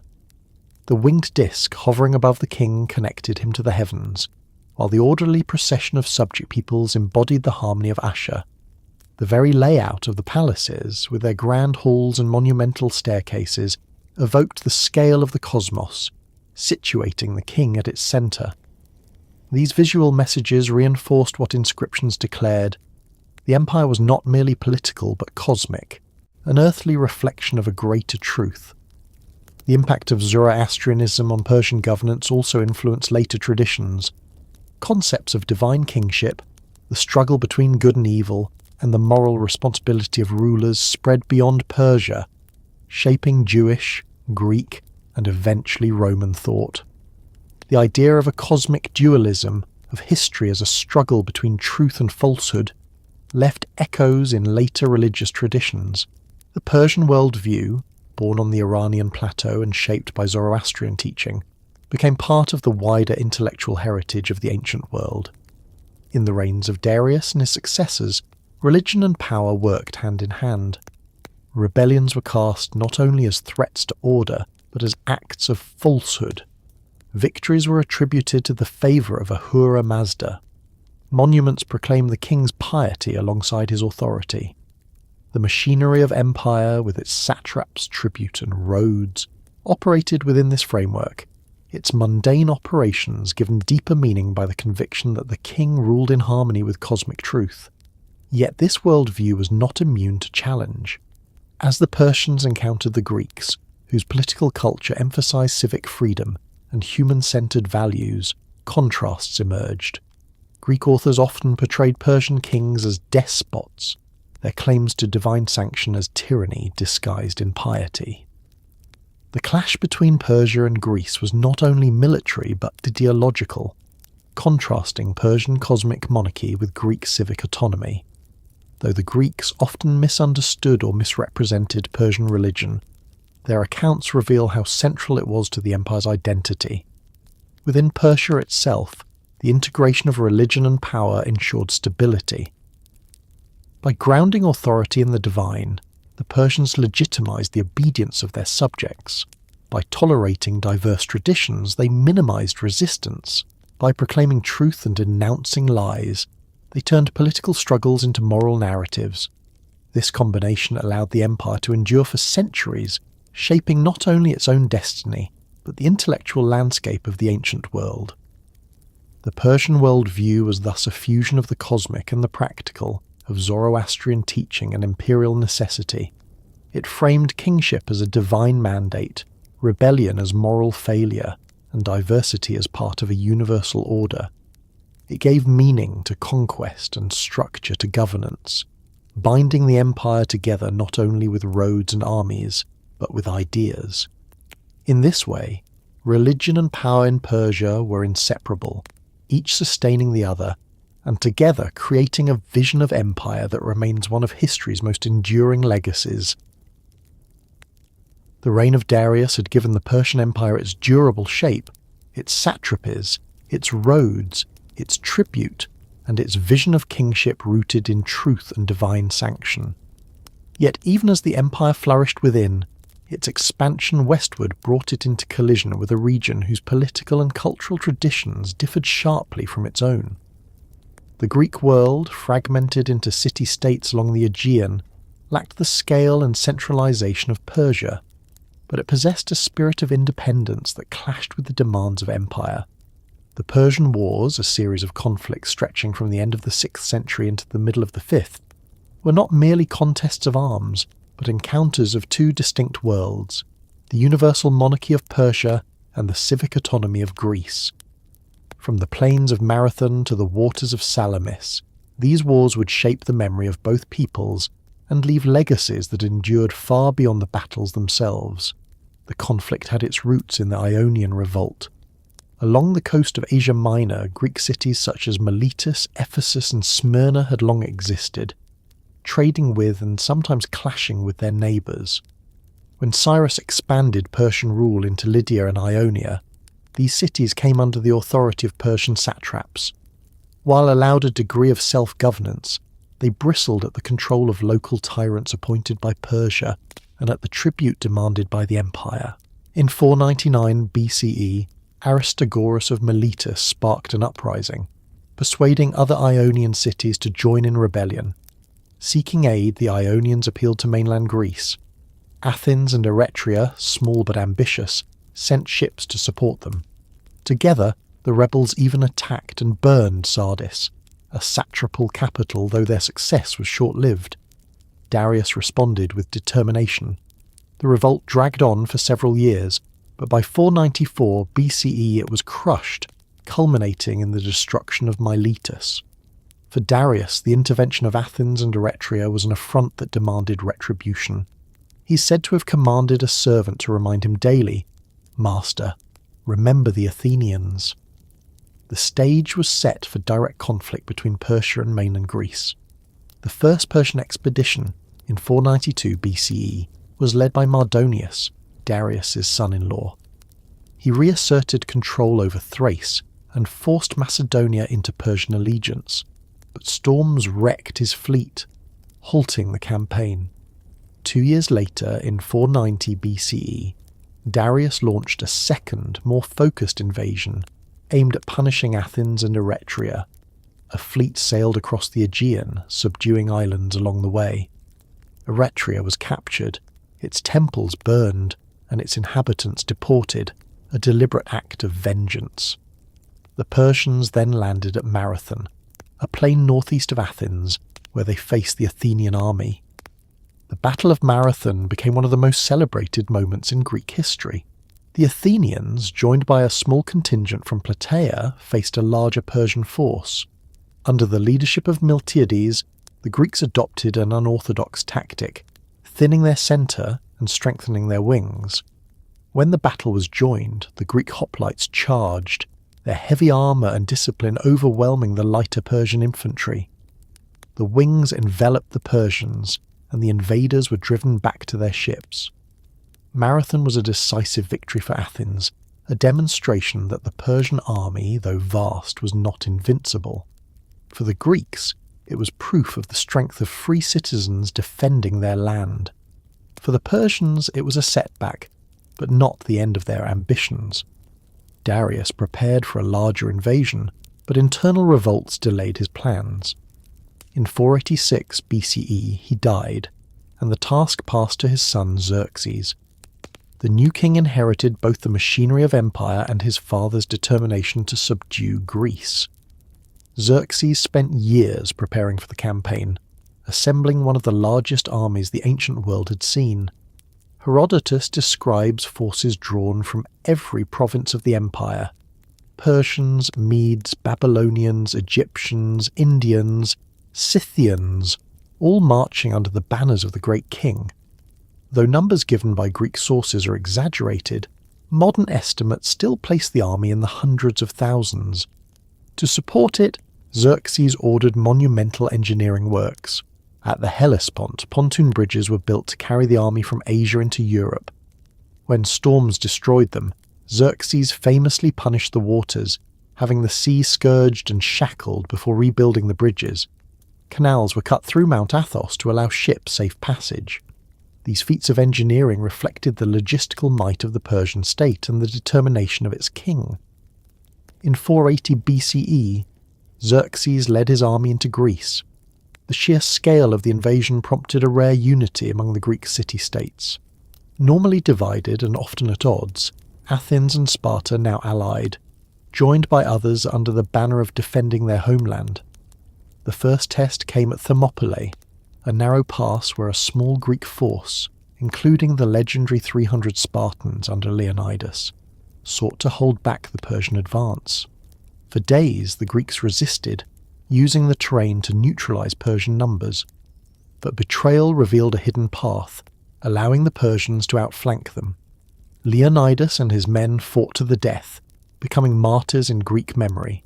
Thermopylae was a tactical defeat but a symbolic stand, demonstrating the resolve of the Greeks. As Xerxes advanced, Athens was evacuated. The Persians entered the city, burning its temples and monuments, exacting vengeance for Sardis and Marathon. Yet the Athenians had prepared their fleet, guided by Themistocles, who convinced them that their salvation lay in naval power. Retreating to the island of Salamis, they lured the Persian fleet into the narrow straits. There, in September 480 BCE, the Battle of Salamis was fought. The Greek triremes, more manoeuvrable in confined waters, rammed and sank Persian ships. The vast numbers of the Persian fleet became a hindrance, crowded and unable to coordinate effectively. Xerxes, watching from a throne on shore, saw his navy defeated. The loss at Salamis was decisive. Though Xerxes retained control of his land army, Without naval supremacy, his position in Greece became precarious. Fearing the vulnerability of his supply lines, he withdrew to Asia, leaving Mardonius to continue the campaign. The following year, in 479 BCE, the Greeks won further victories at Plataea on land and at Mycale on sea, breaking the Persian offensive and securing Greek independence. The wars did not destroy the Persian Empire. Its vast dominion remained intact, its wealth and power undiminished beyond the Aegean. But for the Greeks, these victories became foundational myths, celebrated as triumphs of freedom over tyranny, of small city-states against a mighty empire. The memory of Marathon, Thermopylae and Salamis was woven into Greek identity, shaping their politics, literature and art for generations. For Persia, the wars were but one episode among many, a failed expedition at the edge of its world, overshadowed by its continuing dominance elsewhere. Yet the encounters left lasting marks on both sides, linking their destinies in rivalry and in memory. The Persian Wars revealed the strengths and weaknesses of the imperial system. Persia could mobilize immense resources, build roads and bridges across seas, and assemble armies from across continents. But the diversity that was its strength could also be a weakness, with forces of varied training and loyalty less cohesive than the disciplined hoplites of Greece. The empire's reliance on subject peoples for naval power meant that defeats at sea could unravel even the most grandiose campaigns. Still, the wars demonstrated the reach of Persian ambition, the willingness of its kings to cross into Europe and challenge new worlds. For Greece, the wars transformed small city-states into powers conscious of their collective identity. Athens, in particular, rose from the ashes of its burning to lead the Delian League, an alliance that soon became an empire of its own.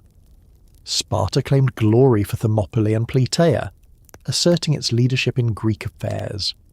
The wars marked the beginning of an age in which Greece, though politically divided, saw itself as a cultural unity distinct from Persia, defining itself in opposition to the empire to the east.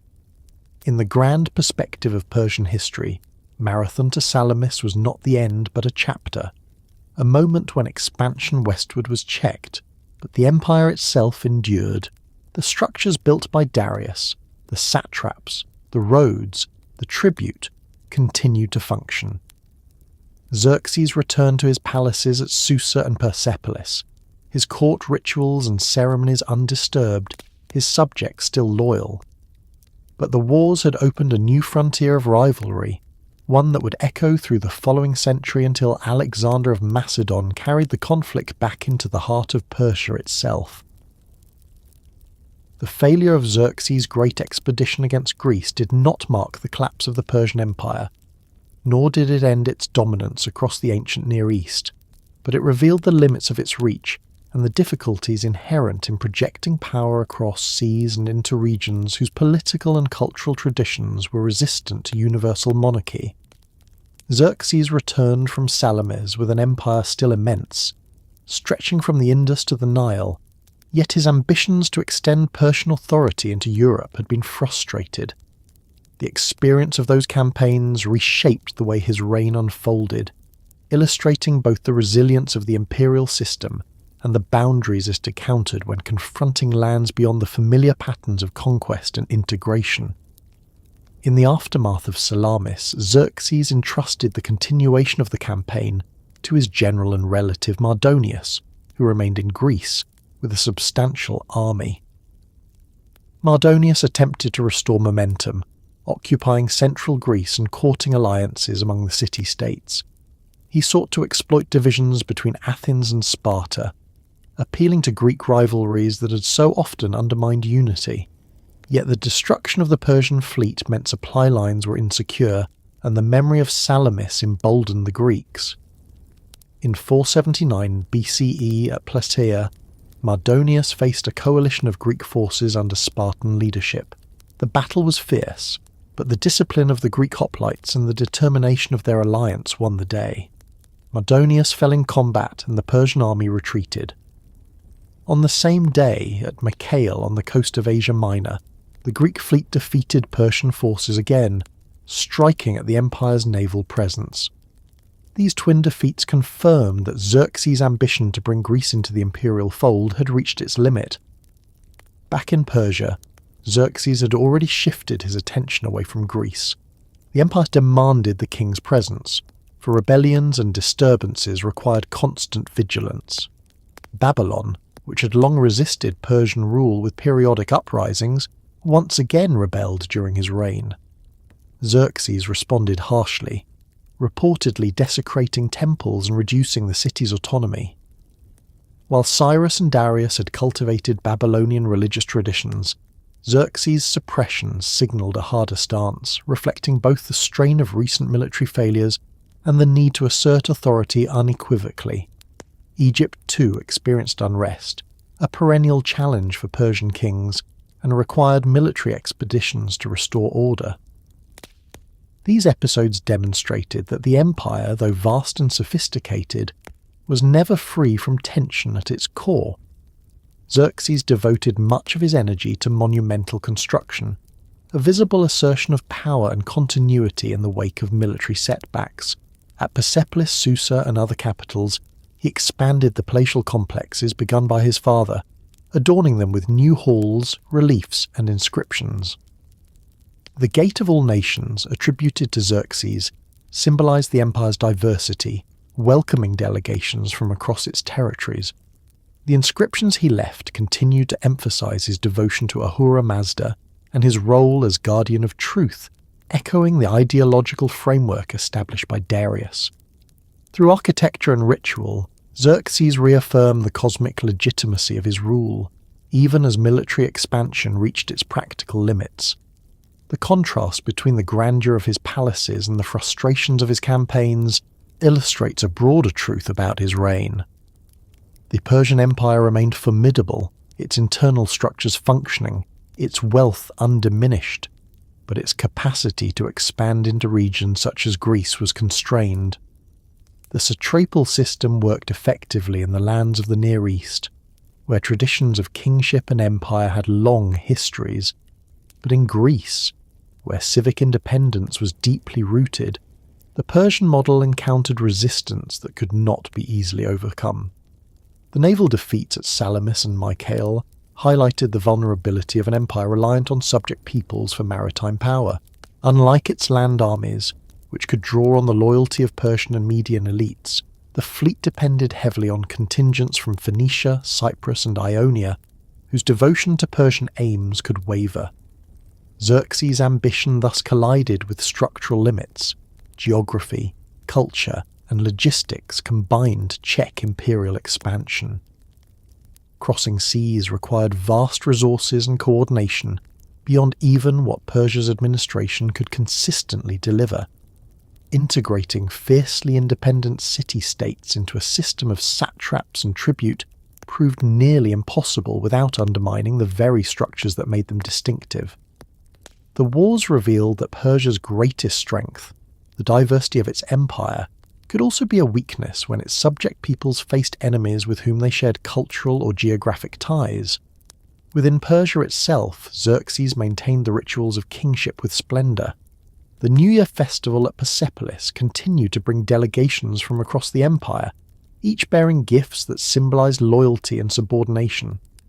Reliefs carved into stone depicted this harmony. Lines of Medes, Egyptians, Indians, and others, their garments and offerings carefully detailed, each nation distinct yet united under the gaze of the king. These processions embodied the empire's ideology, presenting it as a community of nations held together not by conquest alone but by order, truth, and divine favour. Greek authors often portrayed Xerxes as arrogant, excessive, and ultimately defeated, a foil for their own narratives of freedom and triumph. Herodotus, in particular, depicted him as prone to hubris, punishing the sea, lashing the Hellespont, and weeping at the sight of his vast army, reflecting both pride and despair. These accounts, coloured by Greek perspectives, created an image of Xerxes that endured in Western memory, a king whose ambition outstripped reality. Yet Persian sources reveal a different figure, a ruler who maintained the empire's stability, expanded its ceremonial grandeur and upheld its traditions. The truth lies in the balance. Xerxes was not destroyed by the wars with Greece, but his ambitions there marked the outer boundary of Persian expansion, beyond which its power could not easily extend. After the wars, Persia shifted its focus back to the Near East, where its core territories demanded attention. The empire remained the dominant power of its age, its wealth flowing from the tributes of satrapies, its armies capable of suppressing rebellion, its palaces gleaming with monumental art. But its interactions with Greece left an enduring rivalry, one that shaped both sides. For Greece, the victories at Marathon, Salamis and Plataea became defining myths, celebrated as proof of the superiority of freedom over despotism. For Persia, the wars were but one episode in a long history, significant but not fatal, a reminder of both ambition and limitation. The reign of Xerxes demonstrates the dual nature of Persian power, immense in scale, resilient in structure, yet not boundless.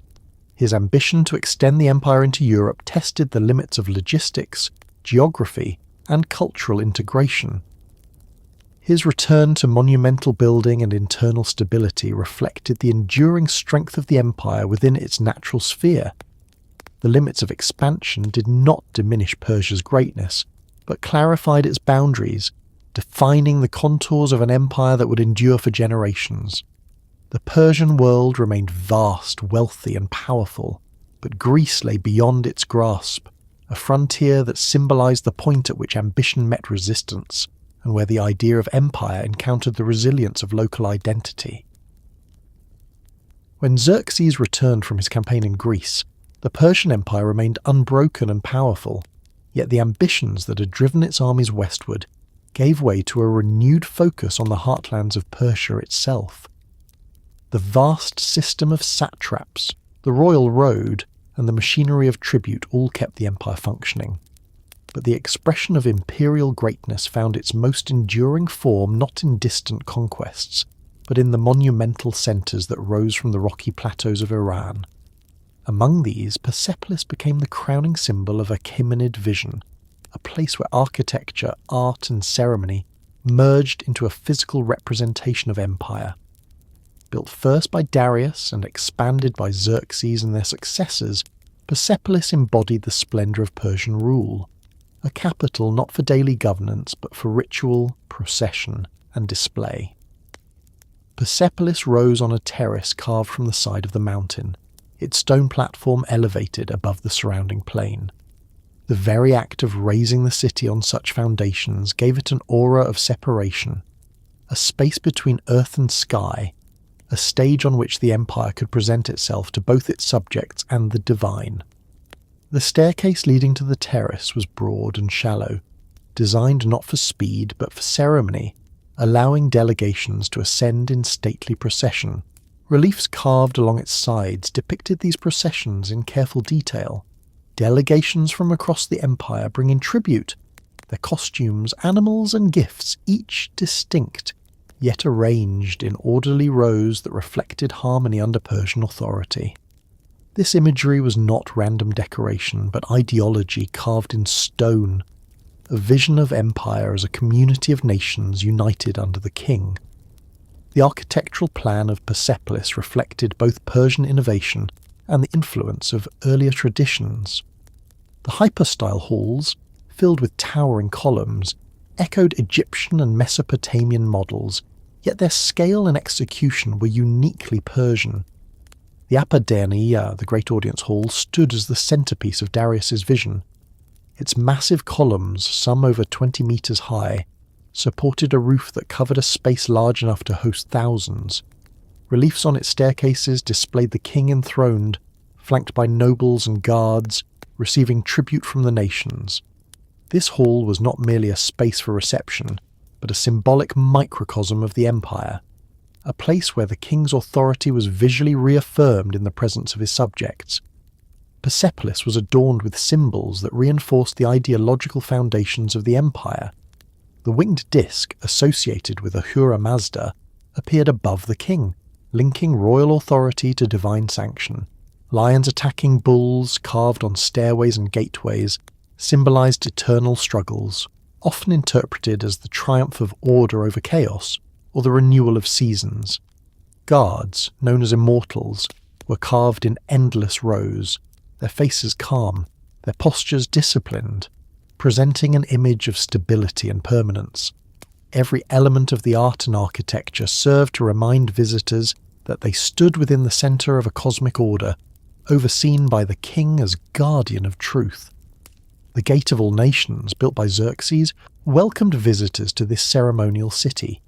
Its monumental entrance, flanked by colossal figures of bulls and lamassu, invoked traditions of Mesopotamian guardian spirits, but in a distinctly Persian form. Passing through, delegations would move toward the Apadana, ascending the staircases lined with reliefs. The journey itself was ceremonial, a gradual ascent into the presence of imperial authority. The scale of the architecture dwarfed individuals, reminding them of their place within the vast hierarchy of empire. Susa and other capitals remained important for administration, but Persepolis was designed for spectacle. Each year, during the New Year festival of Nowruz, delegations from across the empire gathered at Persepolis to present tribute, reaffirm loyalty, and participate in rituals. The ceremonies combined political submission with religious devotion, reinforcing the link between empire and cosmic order. The reliefs, showing 23 subject nations in their distinct attire carrying gifts from gold vessels to horses, camels, and textiles, mirrored these real processions, freezing them in eternal stone. The art was both a record and a promise, demonstrating the unity of the empire and projecting it into the future. The construction of Persepolis required immense resources, labour, and organisation. Quarrying stone, transporting it across distances, raising massive columns, and carving intricate reliefs all demanded careful planning.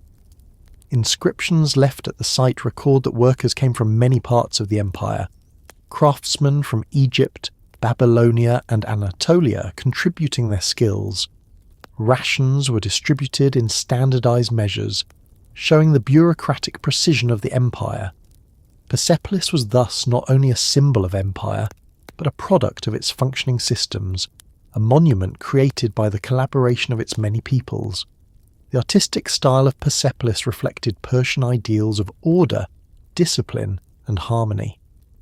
Unlike the chaotic battle scenes of Assyrian palaces, Persian reliefs emphasized calm and stability. Figures marched in regular lines, faces serene, gestures measured. Violence was rare, confined to symbolic scenes of lions and bulls. The absence of brutality in these images reflected a deliberate choice, presenting the empire not as a realm of fear, but as one of harmony under just rule. Even the guards, though armed, were depicted as composed rather than threatening. The message was clear. The empire's power was overwhelming, but it was exercised with restraint and justice. The richness of Persepolis extended beyond architecture and reliefs.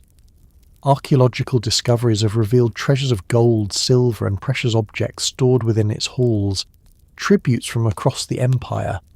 Tablets written in Elamite record the administration of labour and resources, showing a system that tracked workers, wages, and supplies with meticulous care. These records complement the visual splendour, revealing the hidden machinery that sustained the grandeur. The city was both a ceremonial stage and a working hub, where scribes, administrators, and craftsmen played their parts in maintaining the image of empire. In its time, Persepolis impressed all who visited. Delegations arriving from distant satrapies would have seen their own likenesses carved into the stone, recognizing themselves within the procession of nations.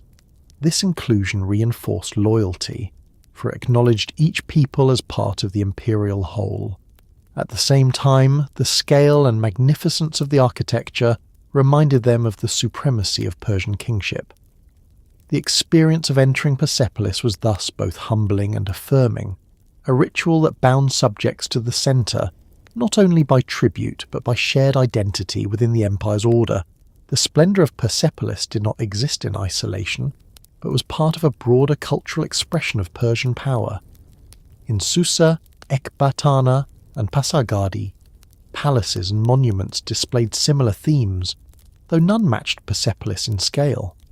Together these centres formed a network of capitals, each contributing to the rhythm of imperial life. The king moved between them, holding court, receiving embassies, and performing rituals, embodying the mobility and ubiquity of Persian rule. Persepolis, however, stood apart as the ceremonial heart, the place where the empire presented itself in its most ideal form. Later, Greek accounts often portrayed Persian kings as decadent, surrounded by luxury and excess, but the archaeology of Persepolis reveals a different emphasis. Its art speaks less of indulgence than of discipline and order.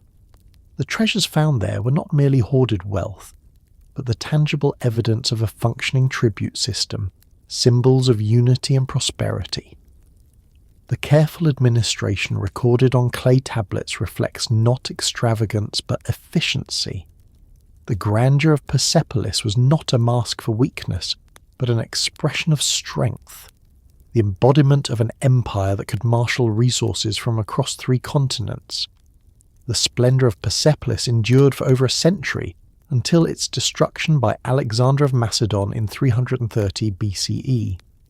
The flames that consumed its halls erased much of its material glory, but the ruins that remain still testify to its vision. The columns that stand, the reliefs that survive, the foundations of halls and staircases all speak of a time when the Persian Empire projected itself as a cosmic order, uniting nations under the authority of a king chosen by Ahura Mazda. In stone and ritual, Persepolis preserved the ideology of empire, a vision that outlasted the dynasty that created it. Art and architecture in Persia were not mere adornments, but instruments of power, shaping how the empire was experienced and remembered. Persepolis in its grandeur symbolized the height of Achaemenid vision, a place where the empire presented itself as eternal, harmonious, and divinely sanctioned. Through its terraces, halls, reliefs, and ceremonies, it expressed the splendour of Persian rule more eloquently than any conquest. It was here that the empire's ideals found their most enduring form, carved into stone, rising above the plain, a testament to the ambition and imagination of its kings. The Persian Empire was not held together by armies and satraps alone.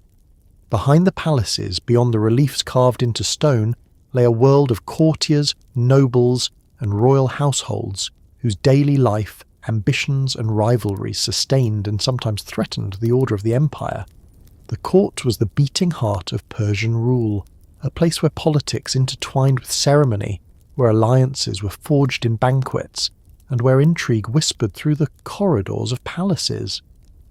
To understand how the empire functioned, it is necessary to enter this world, to see how nobility and court life shaped the monarchy, balancing loyalty with ambition, order with tension, stability with the constant possibility of upheaval.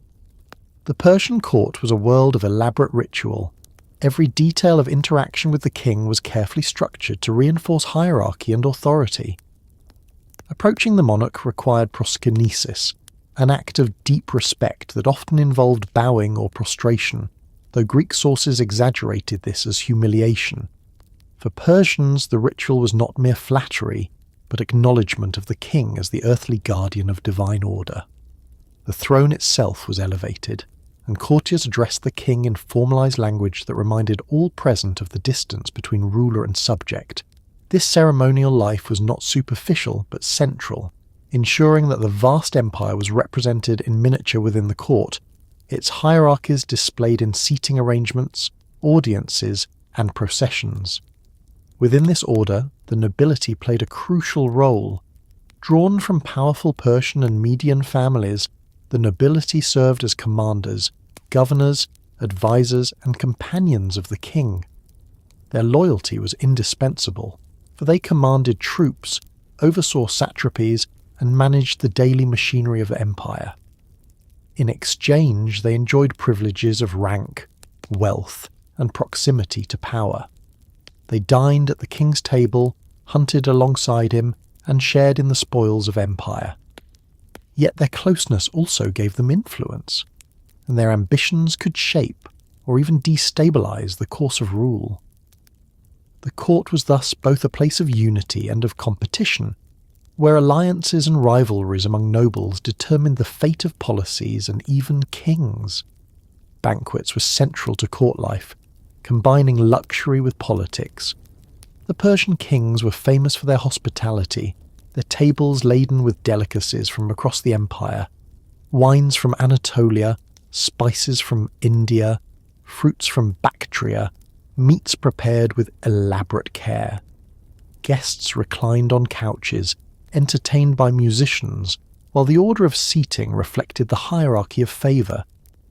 To sit near the king was a mark of prestige, to be excluded a sign of disgrace.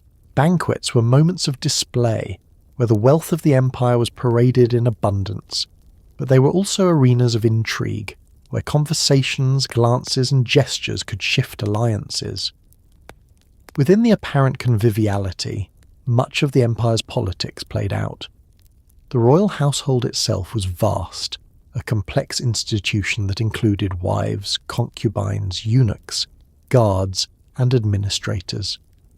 The king's wives, often drawn from noble families, held significant influence, both in shaping succession and in forming alliances with powerful clans. Concubines added to the complexity, for their sons could become contenders for the throne, supported by factions within the court. Eunuchs, entrusted with guarding the women's quarters and often serving as close advisors, wielded power disproportionate to their official roles, their loyalty secured by their exclusion from dynastic ambitions. This intricate web of relationships created both stability and risk, for the same structures that secured succession also fostered intrigue and rivalry. Succession itself was one of the most dangerous moments in Persian court life.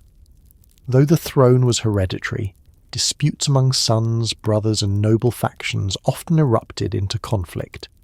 The assassination of Smerdis, the brother of Cambyses, and the subsequent rise of Darius was only the first of several succession crises. Later reigns would see plots, murders, and rebellions sparked by contested claims. Behind these struggles lay the ambitions of noble families whose support could determine outcomes. The court was thus not only the stage of ceremony, but also the arena of survival, where trust was scarce and loyalty often conditional. Intrigue at court was not limited to succession. Satraps and generals, distant from the king yet connected through noble families, could become power brokers. The case of Megabyzus, a Persian noble who rebelled against Artaxerxes I before eventually reconciling, demonstrates how fragile the balance could be. Nobles were indispensable to imperial administration, yet their power made them potential threats. The court had to manage this tension constantly, rewarding loyalty while curbing ambition, granting privileges while asserting royal supremacy. The ritual life of the court, the banquets, the processions, the displays of wealth and power all served to remind the nobility of their place, to bind them through prestige as much as through fear. The daily rhythms of the court included not only politics but recreation. Hunting was a favoured activity of the Persian kings and their nobles, both a pastime and a training for war. Royal hunts, often staged on a grand scale, symbolised the king's mastery over nature, his ability to impose order on chaos.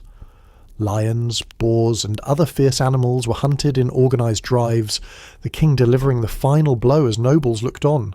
These hunts were not private diversions but public rituals, reinforcing the king's prowess and his role as protector. Participation in the hunt was both privilege and duty, another arena in which noble loyalty was displayed. The court also functioned as a cultural centre, drawing artists, craftsmen and scholars. Musicians performed at banquets, poets and storytellers entertained, and artisans created the objects that adorned palaces and ceremonies.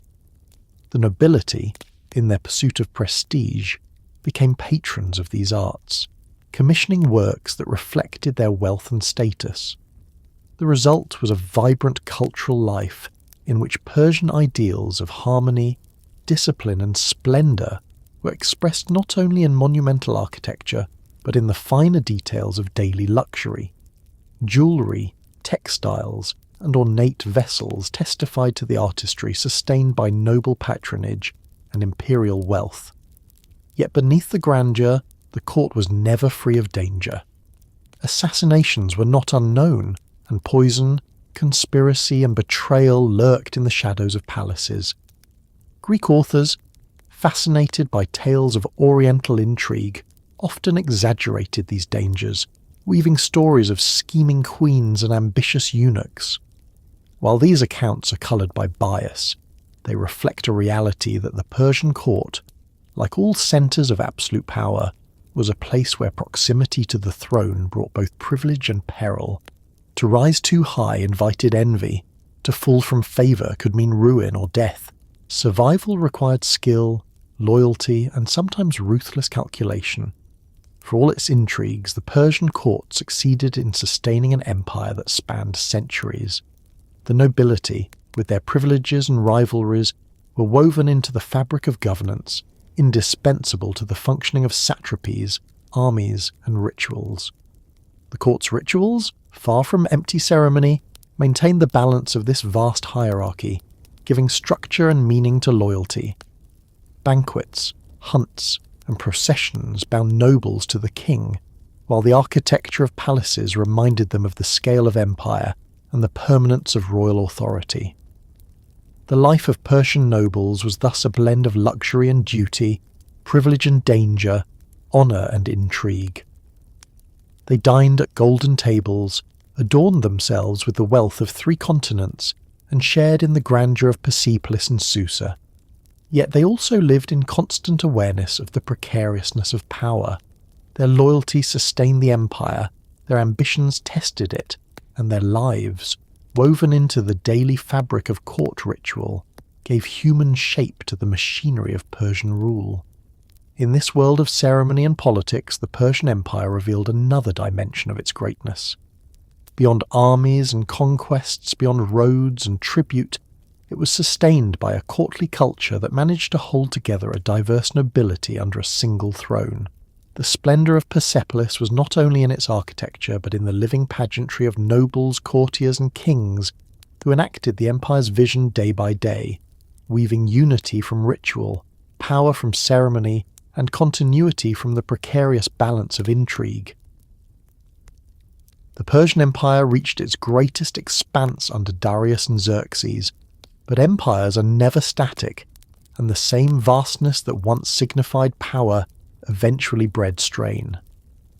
The Achaemenid system was strong, but it was not invulnerable, and as decades passed, the burdens of scale, the ambitions of satraps, and the constant pressure from external enemies combined to erode the empire's unity. By the later 5th and into the 4th century BCE, the empire still stood as the largest political entity of its age, stretching from the Indus to the Aegean and from the steppes of Central Asia to the Nile, but signs of decline were increasingly clear. The shadow of revolt and the rise of internal disorder began to challenge the foundations carefully laid by its founders. After the Persian Wars, Xerxes turned inward, investing his energies in monumental building and ceremonial life rather than further expansion. His successors faced the task of holding together the vast empire without the galvanizing energy of conquest. The machinery of satraps, roads and tribute still functioned, but cracks appeared in the relationships between centre and periphery. Satraps, often drawn from noble Persian families, wielded enormous power in their provinces. They commanded armies, collected tribute, and governed vast populations, far from the immediate oversight of the royal court. While loyalty to the king was expected, the temptation to assert independence was ever present. The later Achaemenid kings found themselves increasingly preoccupied with rebellions. In Egypt, a region that had long chafed under Persian rule, uprisings erupted with regularity. The Egyptians, proud of their ancient traditions and supported at times by outside powers, sought to restore their independence. During the reign of Artaxerxes I and his successors, Egypt slipped from Persian control more than once, forcing costly campaigns to bring it back. These efforts strained resources and distracted from other fronts, while the persistence of Egyptian resistance revealed the limits of imperial integration. Babylon, once a jewel of the empire, also became a source of unrest. Earlier kings like Cyrus and Darius had cultivated Babylonian traditions, respecting its gods and temples, but Xerxes' harsher policies had weakened those ties. Later kings struggled to restore the same harmony, and Babylonian rebellions flared, undermining the stability of Mesopotamia, which had once been among the most secure regions of the empire. In Asia Minor, the satrapal system revealed both its strength and its weakness. Satraps like Tissaphernes and Pharnabazus commanded immense influence, negotiating directly with Greek states, hiring mercenaries, and conducting wars with a degree of autonomy that sometimes blurred the lines between imperial service and personal ambition. The empire's involvement in Greek affairs during the Peloponnesian War illustrates this. Persian gold funded Spartan fleets, tipping the balance against Athens, but the negotiations were often conducted by satraps pursuing their own policies. The empire benefited from Greek divisions, but its reliance on satrapal initiative showed how much power had slipped from the hands of the central court. The Greek world itself became both a challenge and an opportunity. After the Persian Wars, the Athenians established the Delian League, presenting themselves as protectors of Greece against Persia. But over time, this alliance became an empire in its own right. Athens raided Persian territories, clashing with satrapal forces in Asia Minor. The Peace of Callias, though debated by historians, is said to have marked a temporary settlement between Persia and Athens, limiting hostilities, yet Persian influence remained entangled with Greek politics. By the end of the 5th century, during the Peloponnesian War, Persian kings once again played a decisive role, funding Sparta to weaken Athens. Persia regained some control of Asia Minor, but its manipulation of Greek rivalries revealed a reactive empire, more concerned with maintaining balance than projecting new strength. Internally, succession crises further destabilized the empire. After the assassination of Xerxes in 465 BCE, a violent power struggle erupted. His son, Artaxerxes, secured the throne, but only after eliminating rivals. Later, the death of Darius II in 404 BCE led to a fraternal conflict between Artaxerxes II and Cyrus the Younger. The rebellion of Cyrus the Younger is particularly telling of the empire's vulnerabilities. Supported by a contingent of Greek mercenaries known as the 10,000, Cyrus marched deep into the empire, nearly seizing the throne before being killed at the Battle of Cunaxa. The aftermath of this campaign, immortalized by Xenophon in his Anabasis, revealed the ability of Greek soldiers to march across the empire's heartland, highlighting both the strengths and weaknesses of Persian control. Artaxerxes II ruled for decades, but his reign was marked by constant unrest. Egypt remained a source of rebellion, satraps in Asia Minor rose against central authority, and even within Persia's core regions, rivalries among the nobility simmered. The satraps' revolt in the 360s BCE was one of the most serious challenges. Several powerful satraps in Anatolia and the Levant rebelled simultaneously, testing the king's ability to enforce control. Though ultimately suppressed, the revolt exposed how fragile the loyalty of these provincial governors had become, and how much the empire depended on balancing their ambitions with the king's authority. By the 4th century BCE, Persia's interactions with Greece became increasingly costly. After the Peloponnesian War, Sparta attempted to assert dominance in Asia Minor, only to be checked by Persian intervention. The King's Peace of 387 BCE, brokered by Artaxerxes II, imposed Persian terms on Greece, recognizing Persian control of Ionia while dividing the Greek world. This diplomatic victory reaffirmed Persian influence, but it also revealed how much the empire relied on diplomacy and subsidies rather than direct power.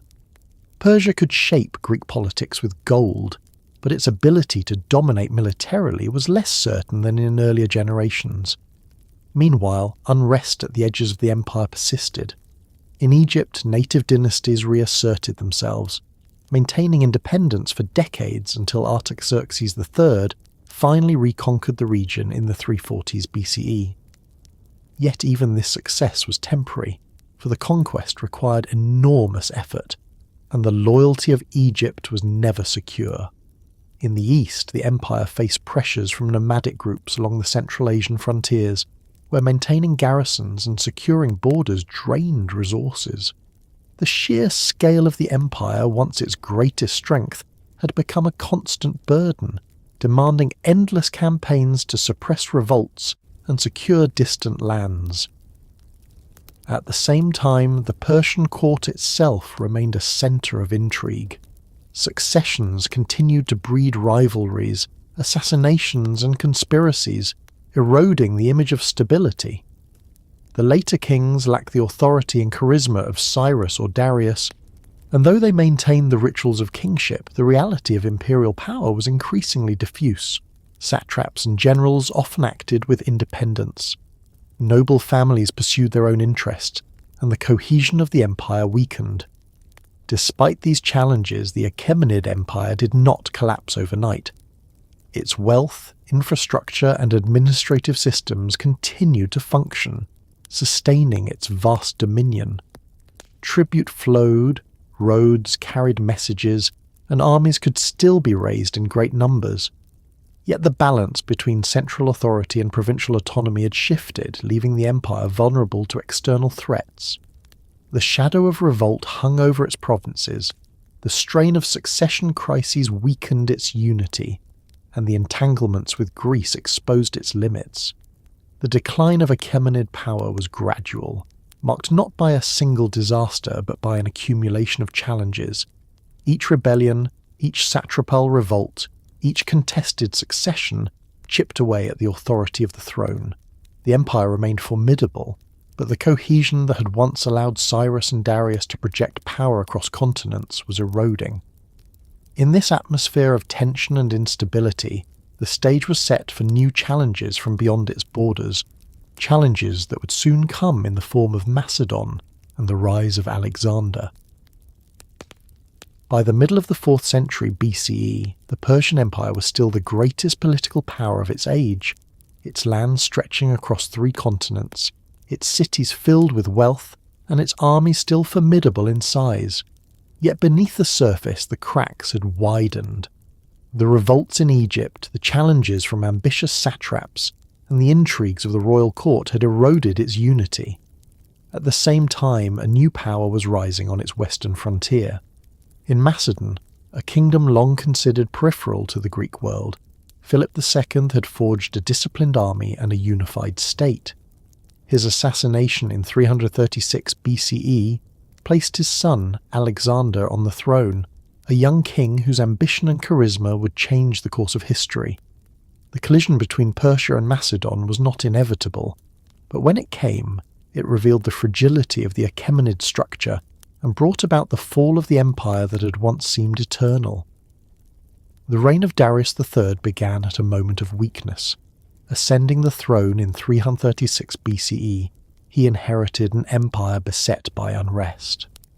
The memory of the satrap's revolt was still fresh, Egypt was restless, and the nobility at court remained divided by rivalries.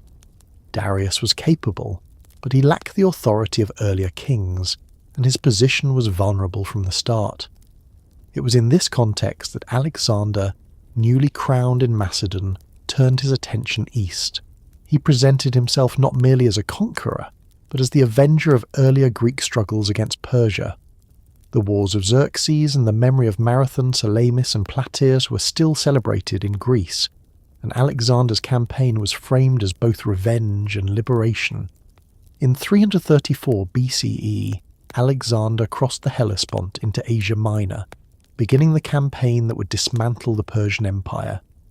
His army was small compared to the massive forces Persia could muster, some 30 to 40,000 men, including Macedonian phalanxes, cavalry and allied contingents.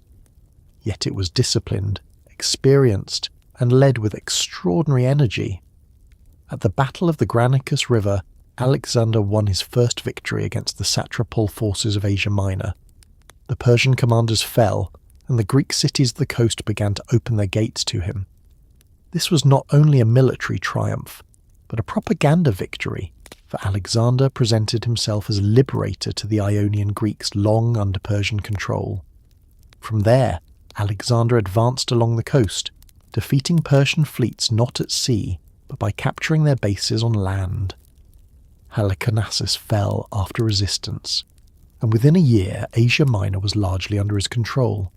Darius III, recognizing the threat, gathered a massive army to confront him. At Issus in 333 BCE, the two forces met. Darius commanded perhaps 100,000 men, vastly outnumbering Alexander, but the terrain of the battlefield, squeezed between mountains and sea, neutralized much of the Persian advantage. Alexander's disciplined phalanx held the line while he led a cavalry charge directly at Darius. The king fled the battlefield, leaving behind his family and much of his army. The defeat at Issus was catastrophic for Persian prestige, demonstrating that numerical superiority could not overcome Macedonian discipline and leadership. After Issus, Alexander turned south into the Levant and Egypt. Cities like Tyre resisted fiercely, but Alexander besieged and captured them, destroying Tyre after a 7-month struggle that showcased his determination. Egypt, long resentful of Persian rule, welcomed him as a liberator. At Memphis he was crowned pharaoh, and at the oracle of Siwa he was declared the son of Zeus Ammon, further enhancing his aura of divine legitimacy. By 331 BCE, Alexander had secured the eastern Mediterranean and the wealth of Egypt, strengthening his position before turning once again against Persia itself. The decisive confrontation came at Gaugamela, near modern-day Mosul, in the autumn of 331 BCE. Darius assembled a vast army, perhaps the largest ever fielded by Persia, including war elephants, scythed chariots, cavalry from across the empire, and contingents from its many satrapies. Alexander's forces were once again outnumbered, but his tactical genius turned the battle. Anticipating the Persian attempt to outflank him, he extended his lines and then drove a wedge toward Darius at the critical moment. As at Issus, Darius fled and his army collapsed. The victory at Gaugamela was decisive. The road to Babylon, Susa and Persepolis lay open. Alexander entered Babylon to a hero's welcome, presenting himself as a legitimate successor rather than a foreign conqueror. Susa yielded its immense treasury without resistance, and Persepolis, the ceremonial heart of the Achaemenid Empire, was captured in early 330 BCE. The city was looted, its palaces burned in an act that has been interpreted both as deliberate retribution for Xerxes' invasion of Greece and as the impulsive decision of a drunken celebration. Whatever the motive, the destruction of Persepolis symbolized the end of an era, the fall of a dynasty that had once ruled with splendor and confidence. Darius III attempted to regroup, fleeing into the eastern provinces, but his authority crumbled. Satraps and nobles, recognizing the shifting balance of power, began to betray him. In 330 BCE, he was captured and killed by Bessus, a satrap of Bactria, who hoped to present himself as the new king. Instead, Alexander pursued Bessus, executing him and declaring himself the rightful ruler of Persia. By adopting the title of King of Kings, wearing Persian dress, and maintaining many of the empire's administrative structures, Alexander sought to merge Macedonian and Persian traditions. His marriage to Roxana, a Bactrian noblewoman, and later mass weddings between his officers and Persian women symbolized this attempt at fusion. The fall of the Achaemenid Empire was not simply the result of Alexander's brilliance, though his leadership was extraordinary. It was also the product of Persia's internal weaknesses. Satraps acted with autonomy. The loyalty of provinces was fragile, and the unity of the nobility was undermined by rivalries. Darius, though capable, could not command the same devotion or authority as earlier kings, and his flight at both Issus and Gaugamela shattered confidence. Alexander exploited these weaknesses with speed, daring and charisma, presenting himself as both conqueror and successor, destroyer of Persia and heir to its legacy. Even after Darius's death, resistance continued in the eastern satrapies. Alexander campaigned for years in Bactria, Sogdiana and beyond, facing fierce opposition from local leaders. These campaigns revealed both the resilience of Persian traditions and the difficulty of controlling such vast territories.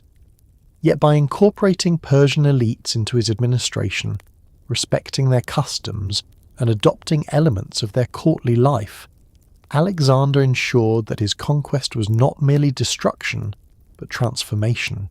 The Achaemenid system did not vanish overnight. It was absorbed, reshaped, and carried forward under Macedonian rule. The fall of the Achaemenids thus marked both an end and a beginning. The empire that Cyrus had built, Darius had organised, and Xerxes had adorned collapsed under the weight of external conquest and internal division. Yet its institutions, its vision of empire as a multi-ethnic and multi-regional order, endured. Alexander, in claiming to be king of kings, acknowledged this continuity, even as he burned Persepolis. The shadow of Persia stretched beyond its fall, influencing the Hellenistic kingdoms that followed, and leaving a legacy that shaped the political imagination of empires for centuries.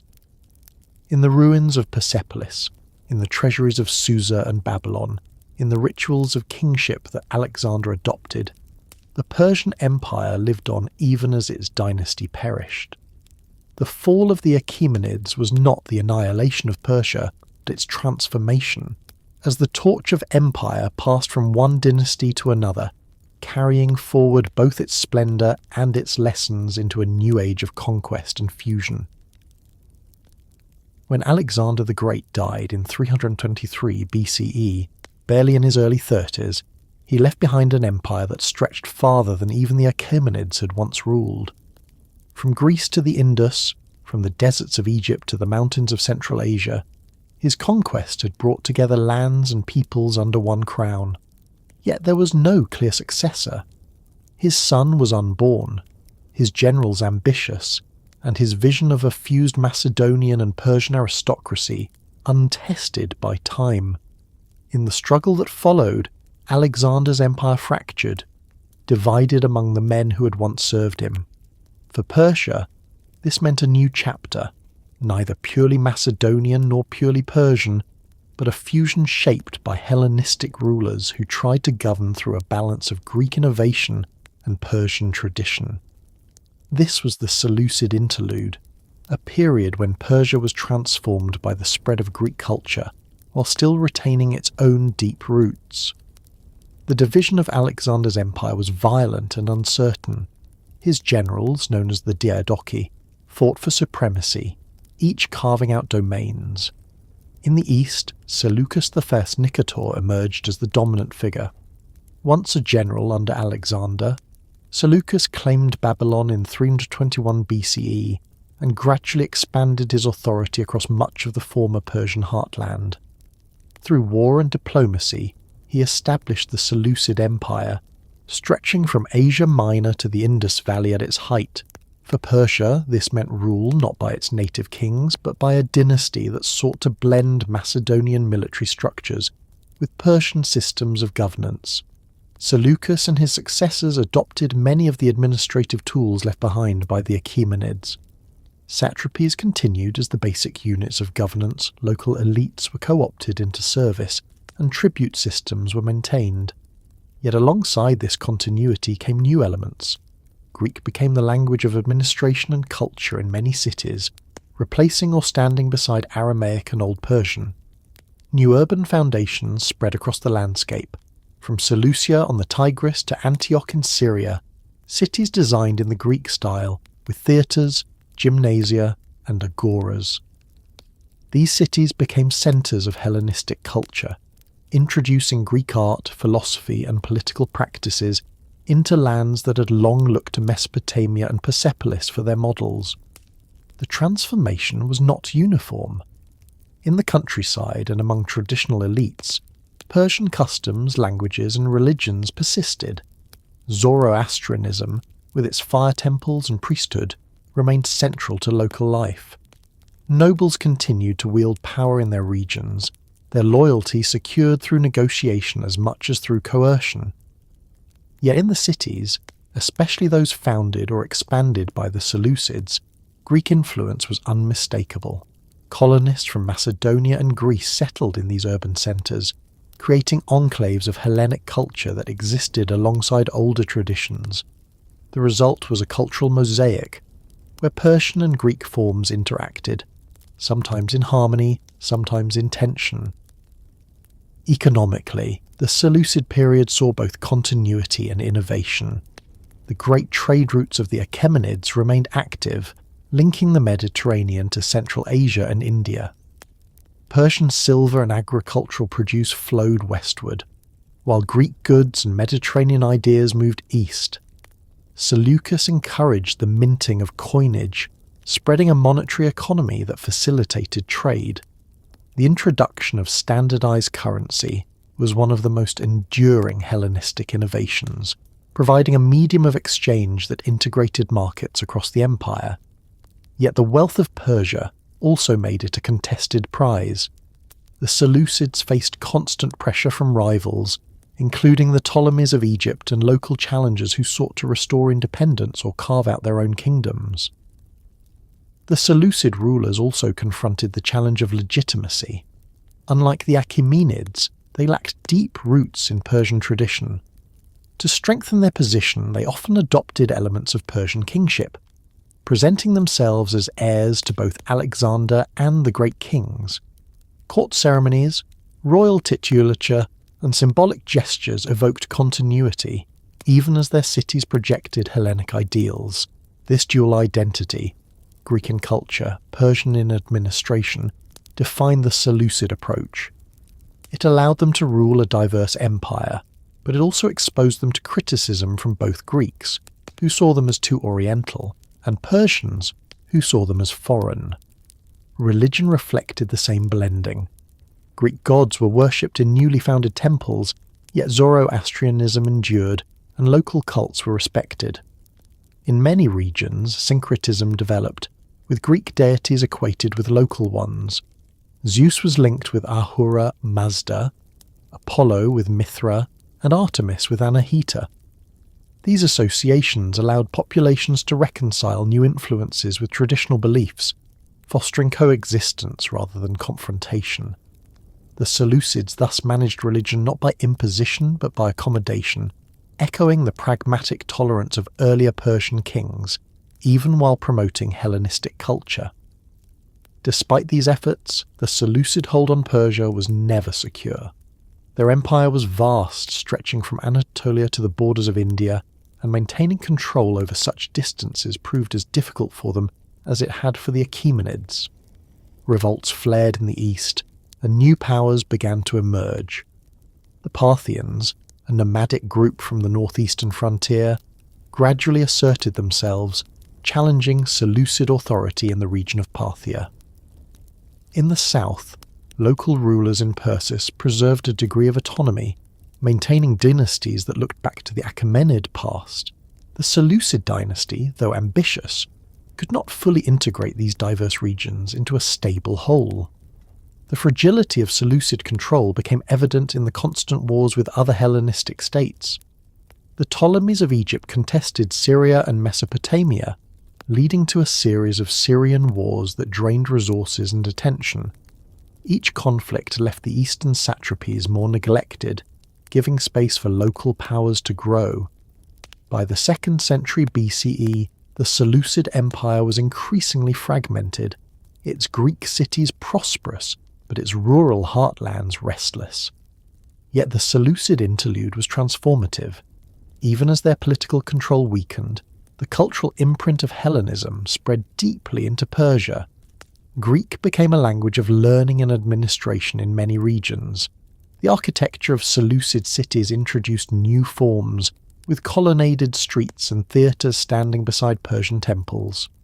Philosophical schools, gymnasia, and artistic traditions flourished in urban centres, creating a cosmopolitan environment that connected Persia to the wider Hellenistic world.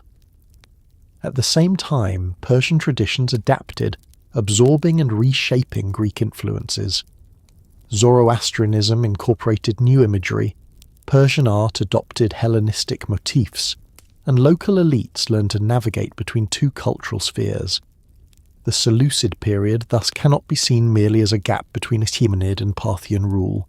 It was a time of fusion, when Persia absorbed Greek culture and transmitted its own traditions into the Hellenistic world. The intellectual and artistic exchanges of this era enriched both sides. Greek authors wrote about Persia with new perspectives, while Persian thought influenced the development of Hellenistic philosophy and religion. The world that emerged was no longer purely Persian, nor purely Greek, but something new, a shared heritage that would shape the cultures of the Middle East for centuries. By the mid-2nd century BCE, the Seleucid Empire was in steep decline. The Parthians pressed from the northeast, the Romans encroached from the west, and local rulers reasserted independence. The great experiment of Seleucid rule in Persia had reached its limits, yet the transformation it brought endured. The Persian plateau, once the centre of Achaemenid grandeur, had become part of a Hellenistic world that connected the Mediterranean to Central Asia. The fusion of Greek and Persian forms left a legacy visible in language, art, and urban life long after Seleucid power faded. The Seleucid interlude was, in the end, a bridge between empires. It carried forward the administrative traditions of Persia while infusing them with Greek culture. It maintained continuity while introducing change, leaving behind a landscape where Greek theatres stood in the shadow of Persian fire temples, where satraps governed with both Persian and Macedonian titles, and where merchants carried coins stamped with Greek kings through markets that still echoed with Persian speech. This transformation set the stage for what would follow as the Parthians rose to power, reclaiming Persian independence while inheriting the blended world the Seleucids had left behind. The decline of the Seleucid Empire left a vacuum across the Persian plateau and its surrounding regions. The Hellenistic kings had introduced Greek cities, culture, and administration, but their control over the eastern satrapies was fragile. Distance from the Mediterranean, constant wars with rival dynasties like the Ptolemies, and internal fragmentation weakened their grip. Into this space stepped a new force, not born from the great cities or aristocratic traditions of Persia, but from the margins of empire. The Parthians, originally a nomadic people from the steppes of Central Asia, emerged as the next great power to rule Persia. Over the course of centuries, they transformed themselves from a small tribal confederation into a dynasty that not only re-established Persian independence, but also challenged Rome, the rising power of the Mediterranean. Their story is one of resilience, adaptation, and long struggle against a rival empire that sought to push eastward. The origins of the Parthians lay in the region of Parthia, located in the northeast of Iran near the Caspian Sea. This was a rugged land, far from the centres of Seleucid authority. The Parthians belonged to the Dahai, a confederation of nomadic tribes who had migrated from the steppe. Their way of life emphasised mobility, horse archery, and tribal solidarity, skills that would later shape their military strength. In the mid-3rd century BCE, a leader named Arsaces revolted against Seleucid rule, establishing a dynasty that would bear his name. The Arsacids, as they came to be known, gradually expanded their control, defeating Seleucid forces and carving out a kingdom that grew into an empire. The early Parthian rulers faced immense challenges. They had to consolidate a nomadic heritage with the traditions of sedentary Persian governance. To legitimize their rule, they adopted aspects of Achaemenid and Seleucid kingship, presenting themselves as heirs to Persia's imperial past. They issued coinage that displayed Greek inscriptions and Hellenistic imagery, appealing to urban populations familiar with Seleucid norms, while also cultivating ties with Persian nobility and religious leaders. This balancing act allowed the Parthians to present themselves as both restorers of Persian independence and participants in the wider Hellenistic world. By the 2nd century BCE, under rulers like Mithridates the Parthians expanded dramatically.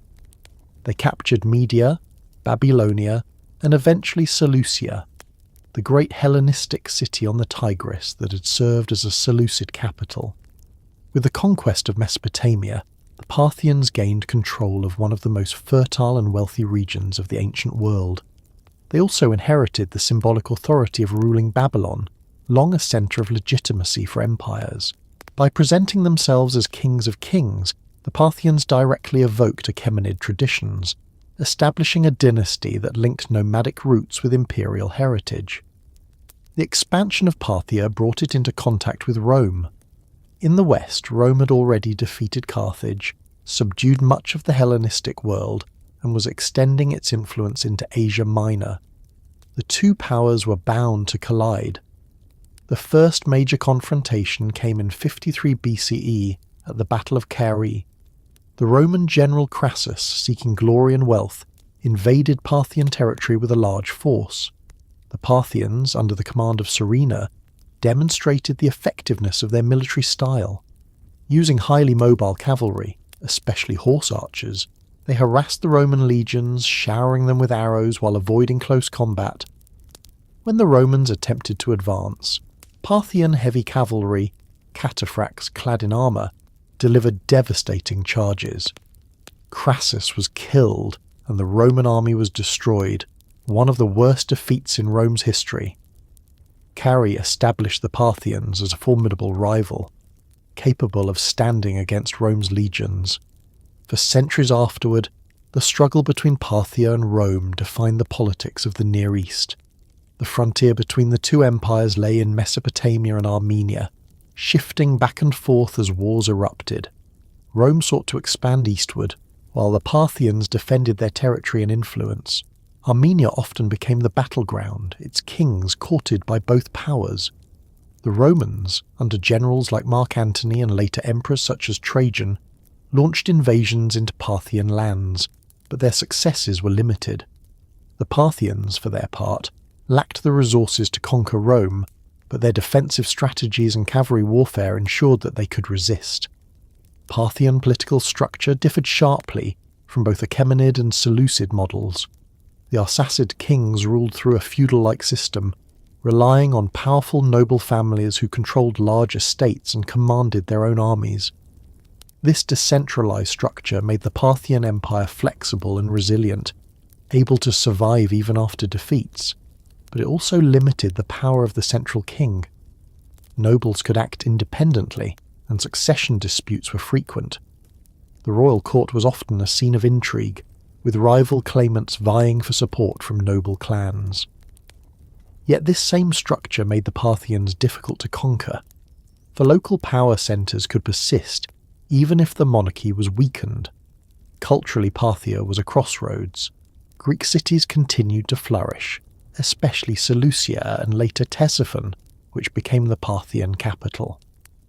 Greek remained a language of administration and culture, but Persian traditions endured, particularly in religion.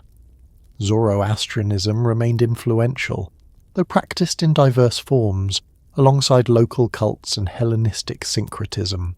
The Parthians themselves cultivated an image that blended Greek and Persian elements, their coinage often showing Hellenistic motifs, while their titles and court rituals drew from Iranian traditions.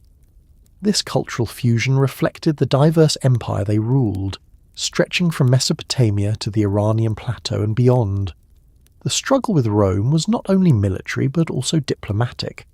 Both empires sought to influence Armenia, Cappadocia, and other frontier states, often through dynastic marriages or political alliances. The balance of power shifted frequently. At times, Rome occupied Mesopotamia. At others, the Parthians regained lost ground. In the 1st century CE, Emperor Trajan briefly conquered much of Mesopotamia, reaching as far as the Persian Gulf, but the occupation was short-lived. His successor Hadrian withdrew, recognizing the difficulty of holding such territory against Parthian resistance. The frontier stabilized roughly along the Euphrates, a boundary that symbolized the division between the Roman and Parthian worlds. Despite their resilience, the Parthians faced internal strains. The decentralized system that had allowed them to endure also made them vulnerable to fragmentation. Succession disputes were frequent, and noble families sometimes acted as kingmakers, undermining central authority. Rebellions flared, and local rulers often asserted independence. By the 3rd century CE, these weaknesses became critical. A new power arose in Persis, the traditional heartland of Persia, under the leadership of Ardashir, founder of the Sassanian dynasty. Claiming descent from the Achaemenids, Ardashir presented himself as the restorer of true Persian kingship. In 224 CE, he defeated the last Arsacid king, ending Parthian rule and establishing the Sassanian Empire. The Parthians thus occupied a pivotal place in Persian history. They restored independence after centuries of foreign domination, preserved Persian traditions while adapting to Hellenistic influences, and resisted Rome for nearly 3 centuries. Their military style, based on cavalry and mobility, demonstrated the enduring power of steppe traditions in shaping empires. Their political structure, though fragile, allowed them to endure in a hostile environment, and their cultural fusion created a legacy that blended Greek, Persian, and local elements, leaving its imprint on the Middle East. The long struggle with Rome defined their reign, shaping not only their history but also that of the Mediterranean world. Rome, for all its power, could not conquer Parthia, and Parthia, for all its resilience, could not expand into Roman territory. The result was a balance of power, a frontier between two great civilizations that endured for centuries. When the Parthians fell, the struggle did not end. The Sassanians inherited their role, continuing the contest with Rome and later Byzantium, yet it was the Parthians who first stood as equals to Rome, demonstrating that the East could resist the West, that cavalry could outmatch legions, and that Persia, in whatever form, would remain a central actor in the history of empires. The fall of the Parthians in the early 3rd century CE did not mark the disappearance of Persia, but rather its transformation once more. Out of the ancient land of Persis, the traditional heartland of the Achaemenids, arose a new dynasty that sought to reclaim a distinctly Persian identity, one rooted not in the nomadic traditions of the Parthians nor in the Hellenistic forms of the Seleucids, but in a revival of imperial grandeur that consciously evoked the memory of Cyrus and Darius.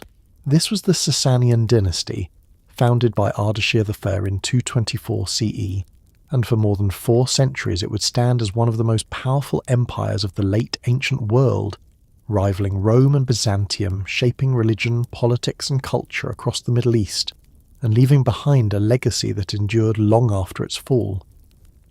The origins of the Sassanians lay in Persis, a region in southwestern Iran centered around the city of Istakhr near the ruins of Persepolis. Here, local rulers known as the Frateraka had governed with a degree of autonomy under the Parthians, preserving traditions that harked back to the Achaemenids. Ardashir, son of Papak, and grandson of Sassan, whose name gave the dynasty its title, rose from this environment. Originally a minor noble, Ardashir gradually expanded his power, defeating rivals and consolidating control of Persis. His ambition, however, reached far beyond his homeland. Declaring himself the rightful heir of the ancient Persian kings, he challenged the last Arsacid ruler, Artabanus IV. At the Battle of Hormozgan in 224 CE, Ardashir triumphed, killing Artabanus and establishing himself as Shahanshah, king of kings. The Sassanian Empire was born. From the outset, the Sassanians emphasized continuity with the Achaemenid past. Ardashir and his successors revived the title of King of Kings, evoked Achaemenid imagery in their rock reliefs, and sought to restore a centralized monarchy that contrasted sharply with the feudal structure of the Parthians. Their rule was highly conscious of its ideological foundation. They were not merely kings, but chosen by the gods, guardians of order against chaos, defenders of Zoroastrian orthodoxy.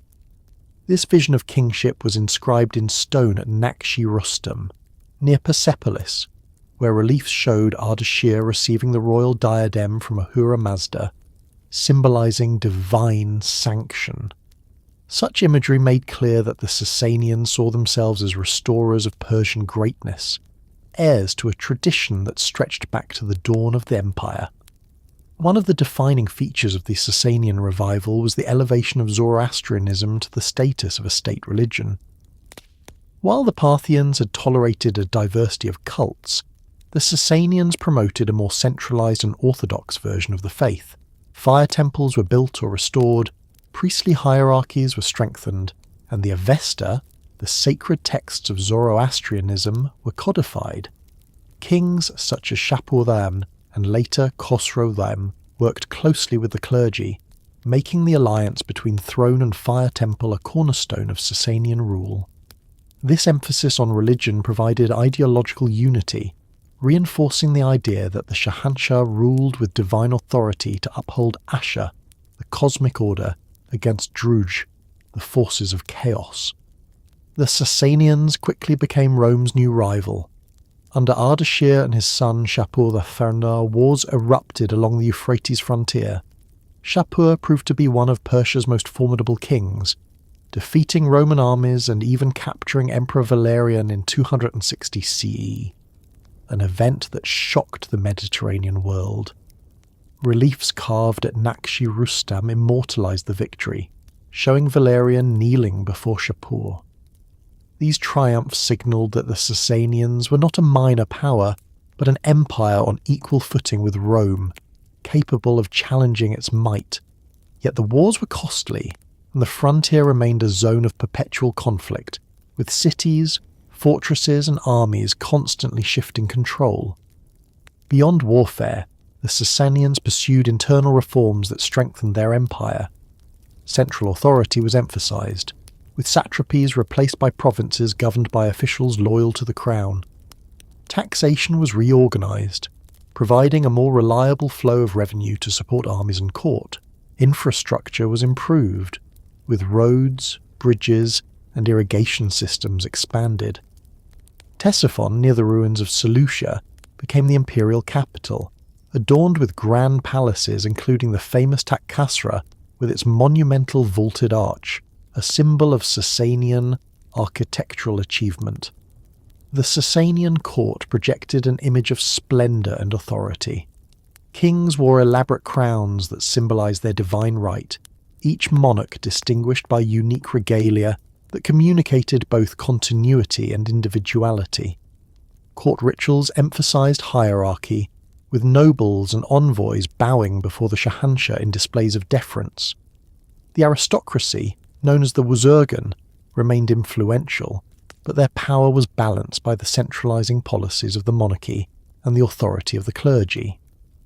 The empire thus combined continuity with innovation, creating a structure that was both Persian in tradition and adapted to the challenges of late antiquity. Culturally, the Sassanian period marked a flowering of Persian identity. Art, literature, and architecture flourished, often with themes that celebrated royal power and religious devotion. Silver vessels with intricate hunting scenes, textiles bearing symbolic motifs, and monumental rock reliefs testified to the wealth and artistry of the empire. The codification of the Avesta preserved religious traditions, while Middle Persian, or Pahlavi, became the language of administration and literature. Epic tales that would later be woven into the Shahnameh, the great Persian Book of Kings, began to take shape during this period, reflecting the enduring fascination with heroic kingship and divine struggle. The Sassanians also played a central role in the broader world. Situated between Rome in the west, India in the east, and nomadic steppe powers to the north, they became key players in trade networks that connected east and west. The Silk Road passed through their territories, bringing silk from China, spices from India, and luxury goods from across Asia into Persian markets, and from there into the Mediterranean. In return, Persian goods, especially textiles and silverware, reached distant lands. This position enriched the empire and made it a hub of cultural exchange, as ideas, religions, and technologies flowed along these routes. Religious diversity also characterized the empire, despite the privileged status of Zoroastrianism. Christianity spread, especially in Mesopotamia, where it developed distinctive traditions under Sassanian rule. Judaism thrived in Babylonian communities that produced the Talmud, one of the most important works of Jewish scholarship. Manichaeism, founded by the prophet Mani in the 3rd century, emerged as a syncretic faith blending Zoroastrian, Christian and Buddhist elements, and though often persecuted, it spread widely across Persia and beyond. The Sassanians alternated between tolerance and repression of these communities, balancing the demands of religious orthodoxy with the practicalities of ruling a diverse population. Over time, the Sassanian Empire became the primary counterweight to Rome and later Byzantium. Its wars with Rome were frequent and often inconclusive, draining resources on both sides but cementing the Persian image as Rome's eternal rival. At times, Persia gained ground, as under Shapur or Khosrow II. At others, Rome struck deep into Persian territory. Yet neither side could fully defeat the other, and the frontier along the Euphrates and the Caucasus became a permanent zone of contest. This long struggle defined the late ancient world as two great powers balanced one another across centuries. What distinguished the Sassanians from their predecessors was their conscious effort to renew Persian identity. While the Parthians had ruled as nomadic conquerors and the Seleucids as heirs of Alexander, the Sassanians presented themselves as the true successors of the Achaemenids. Their architecture echoed Persepolis, their titles evoked Cyrus and Darius, their religious devotion recalled the old traditions of the fire temples. In doing so, they created a sense of continuity that tied their empire not only to its present power, but to a remembered golden age. This vision of identity proved enduring, influencing Persian culture long after the dynasty itself fell. By the 5th and 6th centuries, the Sassanian Empire had become a sophisticated state, resilient against external pressures and internally confident. Its cities thrived, its art reached new heights, its religion shaped the spiritual landscape of the region. It stood as a formidable rival to Byzantium, a mediator in global trade, and a beacon of Persian culture. Yet beneath its grandeur, challenges remained. The aristocracy sometimes resisted central control, religious tensions simmered, and nomadic invasions loomed on the northern frontiers. These challenges would grow more severe, but for centuries the Sassanians held firm, renewing Persian identity in a way that would echo through history. By the 5th and 6th centuries CE, the Sassanian Empire had matured into one of the most formidable states of its age. Its rulers styled themselves Shahanshah, King of Kings, not merely as a title of prestige but as a claim to universal authority, a vision that echoed the Achaemenids while asserting a renewed Persian supremacy in the late ancient world. The empire stretched from the frontiers of Central Asia to the deserts of Arabia, from the mountains of the Caucasus to the fertile plains of Mesopotamia. Its capital at Ctesiphon rivaled Constantinople in size and splendour, a hub of administration, commerce and royal ceremony. The Sassanian Shahanshahs of this era projected an image of unmatched grandeur, yet their rule was marked by constant challenges: wars with Byzantium, invasions by nomads, tensions with powerful nobles and priests, and the internal strains of maintaining such an expansive, diverse state. The glory of their empire was immense, but so too were the burdens that came with it. One of the most remarkable rulers of this era was Yazdegerd III, who reigned in the early 5th century. Known in some sources as the Sinner, and in others as a fair-minded king, his reign highlighted the balancing act between royal authority and the demands of powerful aristocratic and religious factions. Yazdegerd attempted to assert independence from the dominance of the Zoroastrian priesthood and showed tolerance toward Christians and Jews, allowing their communities to flourish. This earned him hostility from the clergy, who viewed his policies as dangerous to religious orthodoxy. His death under suspicious circumstances reflected the tension between throne and nobility, a theme that would recur throughout Sassanian history. his successors faced the growing strength of Byzantium, which under emperors like Theodosius and later Justinian sought to maintain dominance along the eastern frontier. The wars between Persia and Byzantium became a constant feature of the 5th and 6th centuries, marked by alternating victories, defeats, and negotiated truces. For both empires, the frontier in Mesopotamia, Armenia, and the Caucasus was vital, not only for its strategic position, but also for its symbolic value. Neither side could afford to cede ground without appearing weak, and so the struggle endured, draining resources while reinforcing each empire's identity as the other's eternal rival. It was under Khosrow III, also known as Anushirvan, that the Sassanian Empire reached one of its peaks. Reigning from 531 to 579 CE, Khosrow combined military vigour with administrative reform, making him one of the most celebrated rulers in Persian history. He reorganised taxation, ensuring a more stable and equitable flow of revenue. He restructured the military, creating a standing army supported by the state, rather than relying solely on noble contingents. He strengthened central authority while still accommodating the aristocracy, finding a delicate balance that gave the monarchy new resilience. His reign was remembered for justice and prosperity, qualities immortalised in Persian literature that praised him as an ideal king. Culturally, Khosrow III's reign saw a flowering of scholarship and art. The royal court became a centre of learning, drawing scholars from Greece, India, and beyond. Translations of Greek philosophical and scientific works were undertaken, preserving knowledge that might otherwise have been lost. Indian mathematics and astronomy entered Persian intellectual life, blending with local traditions. Stories and epics circulated, forming part of the body of law that would later inspire the Shahnameh. In art and architecture, the Sassanians built monumental palaces, refined silverwork and textiles that spread across Eurasia.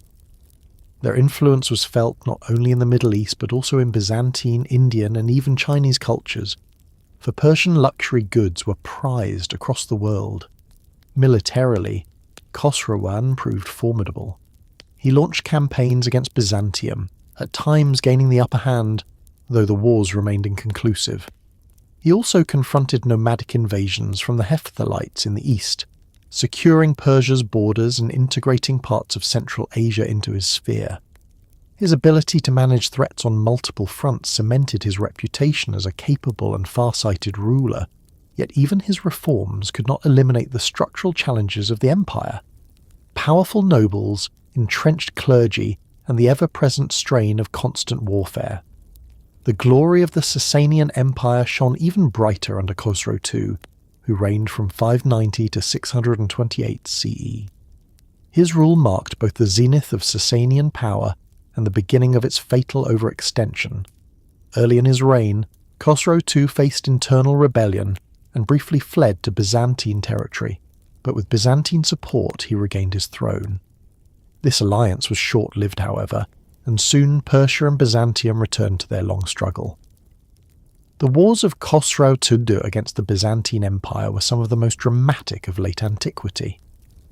His armies achieved remarkable successes, capturing Jerusalem in 614 CE and carrying away the True Cross, a relic of immense significance to Christians. Persian forces advanced deep into Byzantine territory, occupying Egypt, Anatolia, and parts of the Levant. By the mid-620s, the Persian Empire was larger than it had been since the days of Darius the Great. Yet this expansion carried heavy costs. The wars drained the empire's resources, stretched its armies thin, and provoked resentment among conquered populations.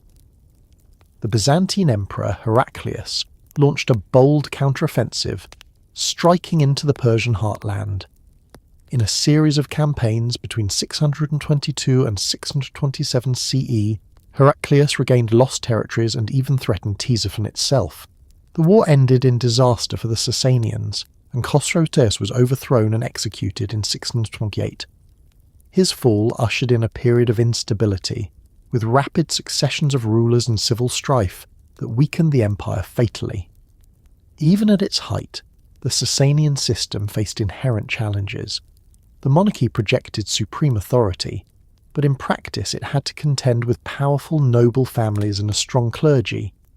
The aristocracy commanded private armies and controlled vast estates, limiting the Shahanshah's ability to act independently. The Zoroastrian priesthood wielded immense influence, often intervening in politics and shaping policy. While this structure provided stability during times of strong leadership, it became fragile when rulers were weak, as factional struggles could paralyze the state. Nevertheless, the glory of the Sassanian era was undeniable. Its court was renowned for ceremony and splendor, with audiences conducted in halls adorned with rich textiles, silver vessels, and murals depicting royal triumphs. Its military innovations, particularly the heavy cavalry known as the Savaran, influenced warfare across Eurasia. Its art and architecture left monuments that testified to both Persian continuity and originality, from the Great Arch of Tak Kasra to the rock reliefs of Take Boston. Its literature and religious traditions shaped not only Persia, but also the cultures of its neighbours. The image of the Shahanshah during this period was one of near-divine authority, standing at the centre of a world that Persia sought to order through its power and faith. This vision was not without strain, but it gave coherence to an empire that stood as the eastern counterpart to Rome and Byzantium. For centuries, the rivalry between the two empires defined the politics of the late ancient world, a duel that drained both even as it sustained their identities. By the early 7th century, the strain had become too great. The glory of Khosrow-Turs's conquests was followed by collapse, as internal instability and exhaustion left the Sassanian state vulnerable. Yet even in decline, the image of the Shahanshah remained powerful, a symbol of Persian resilience and imperial vision.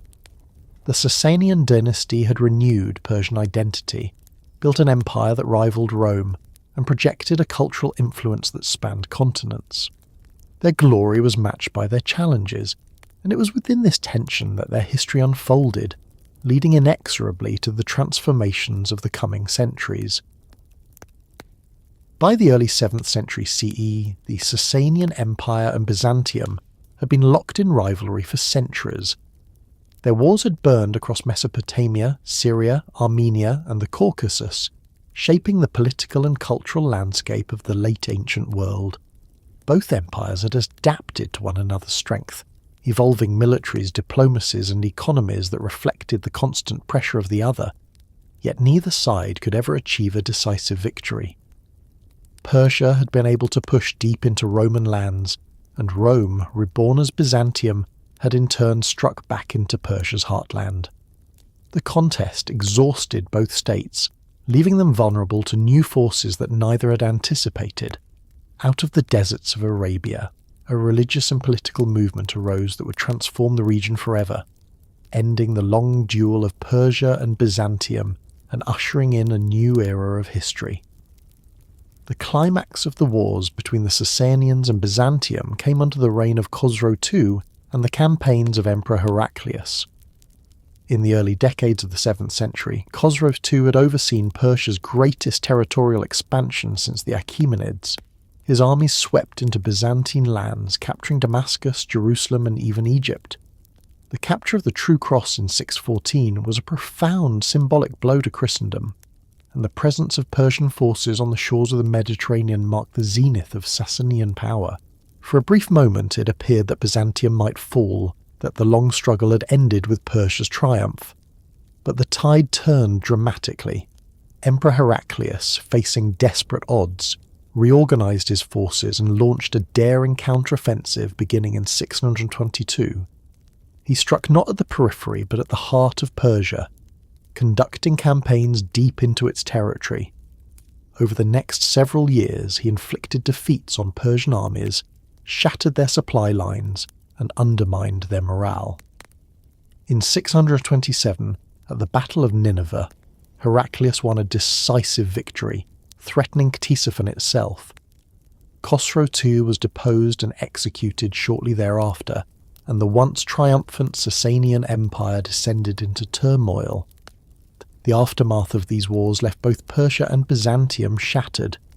Byzantium had preserved itself but at enormous cost, its lands ravaged, its economy weakened, its manpower depleted. Persia suffered even more. In less than a decade, a succession of weak rulers, civil wars and aristocratic intrigues destabilized the state. The central authority of the Shahanshah was broken, and noble factions vied for dominance. The once powerful Sassanian army, exhausted by years of campaigning, could no longer defend the empire's vast frontiers. The great cities of Mesopotamia were vulnerable, the provinces restive, and the treasury drained. It was in this moment of exhaustion and division that a new power appeared on the horizon. In the Arabian Peninsula, far from the imperial capitals of Constantinople and Ctesiphon, a religious movement was taking shape. The Prophet Muhammad, preaching the message of Islam in Mecca and Medina, united the tribes of Arabia under a new vision of faith and community. The Arabs, long peripheral to the great empires, had often been divided among themselves or served as auxiliaries in Persian and Byzantine wars. But under the banner of Islam they were galvanized into a force of remarkable cohesion and energy. By the time of Muhammad's death in 632, the foundations of a new polity were laid, and his successors, the caliphs, were ready to expand beyond Arabia. The first clashes between the Arabs and the Persians occurred in the 630s. Initially, the Sassanians underestimated the threat, viewing the Arab raids as little more than frontier disturbances. But the Arabs brought with them both a religious zeal and a military strategy adapted to mobility, speed, and endurance in desert warfare. The Persians, weakened and divided, could not mount an effective response. In 636, at the Battle of Al-Qadisiyah, Arab forces inflicted a crushing defeat on the Sassanian army, leading to the capture of Ctesiphon. The royal court fled, and the empire's administrative centre was lost. From that point forward, the Persians could not recover. The decisive blow came in 642 at the Battle of Nahavand, remembered in Islamic tradition as the Victory of Victories. There, the last major Sassanian resistance collapsed. Although scattered Persian forces and local rulers continued to resist, the core of the empire was broken. Yazdegerd III, the last Shahanshah, fled eastward, seeking refuge among allies, but he could never restore his authority. He wandered from province to province, eventually assassinated in 651. With his death, the Sassanian dynasty came to an end, and with it the long line of Shahanshahs that had traced their legitimacy back to the Achaemenids. The fall of Persia to the Arabs was not merely a military defeat, but a profound transformation. The arrival of Islam introduced a new religious, cultural and political framework that reshaped the region. Zoroastrianism, once the state faith, declined, though it did not disappear. Many Persians gradually converted to Islam, whether through conviction, social pressure, or the advantages of participation in the new order. Yet Persian culture did not vanish. Instead, it adapted, infusing the Islamic world with its traditions of governance, literature, art and philosophy. The administrative practices of the Sassanians influenced the caliphate, and Persian scholars would play leading roles in the flourishing of Islamic civilization. For Byzantium too, the coming of Islam was transformative. Though Heraclius had triumphed against Persia, the empire soon lost Syria, Egypt and much of the Levant to the Arab conquests. This centuries-long duel between Persia and Byzantium had ended not with the final victory of one over the other, but with both weakened and eclipsed by a new power. The Mediterranean and the Middle East were no longer defined by the rivalry of two great empires, but by the expansion of a faith that united vast territories under a single creed and authority. The memory of the Sassanians lingered, however. For Persians, the dynasty represented the last great expression of pre-Islamic identity, a period of imperial grandeur and cultural flourishing. Legends of Khosrow and the splendour of Ctesiphon were preserved in epic poetry, especially in the Shahnameh centuries later, where the Sassanians were celebrated alongside the Achaemenids as symbols of Persian greatness. In the Islamic world, too, the Sassanians were remembered with respect, their administrative system studied, their literature translated, their traditions integrated into the broader fabric of the caliphate. The clash with Byzantium and the coming of Islam thus marked both an end and a beginning. It ended the ancient rivalry that had defined centuries of history, closed the chapter of Sassanian rule, and dissolved the structures of an empire that had stood for over 400 years. Yet it also began a new era, in which Persian culture would not vanish but transform, contributing profoundly to the civilization of Islam. Through this transformation, Persia continued to shape the world, even as its political independence was lost. The fall of the Sassanian Empire in the 7th century did not mark the end of Persian history, but the beginning of a new chapter in which memory and culture carried forward what politics and armies could no longer sustain. For more than 2,000 years, the Persians had built states, forged empires, and created cultural forms that shaped the ancient world.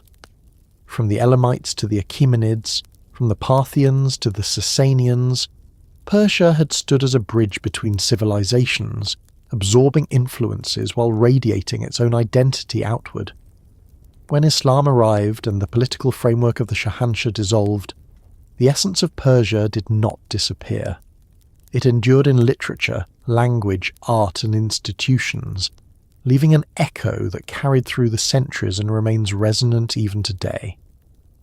One of the most enduring aspects of the Persian legacy was its vision of kingship. The concept of the King of Kings, the Shahanshah, who ruled by divine mandate and stood as guardian of order, began with the Achaemenids and was renewed by the Sassanians. Even after the collapse of their dynasty, this vision influenced Islamic rulers who inherited Persian lands. The Abbasid caliphs in Baghdad adopted elements of Persian court ceremony, borrowing its symbols of grandeur and its practices of centralized administration. Later dynasties in Iran and Central Asia, from the Buyids to the Safavids, evoked the memory of the ancient Shahanshahs as they sought legitimacy. The Persian idea of kingship as both political authority and cosmic duty echoed across the Islamic world, shaping the way rulers projected power. Religion also bore the imprint of Persian traditions. Zoroastrianism, though no longer a state religion, continued in small communities that preserved its rituals, scriptures, and temples. More importantly, its influence seeped into the broader culture of Islam. The dualism of light and darkness, the emphasis on cosmic struggle between order and chaos, and the traditions of ritual purity found echoes in Islamic theology, mysticism, and philosophy. Manichaeism, born in Persia, spread even further, reaching China and the Western Mediterranean, carrying with it a syncretic vision that owed much to Persian spiritual traditions. In this way, Persian religious imagination shaped the development of multiple faiths long after the fall of its empires. The Persian contribution to governance and administration proved equally lasting.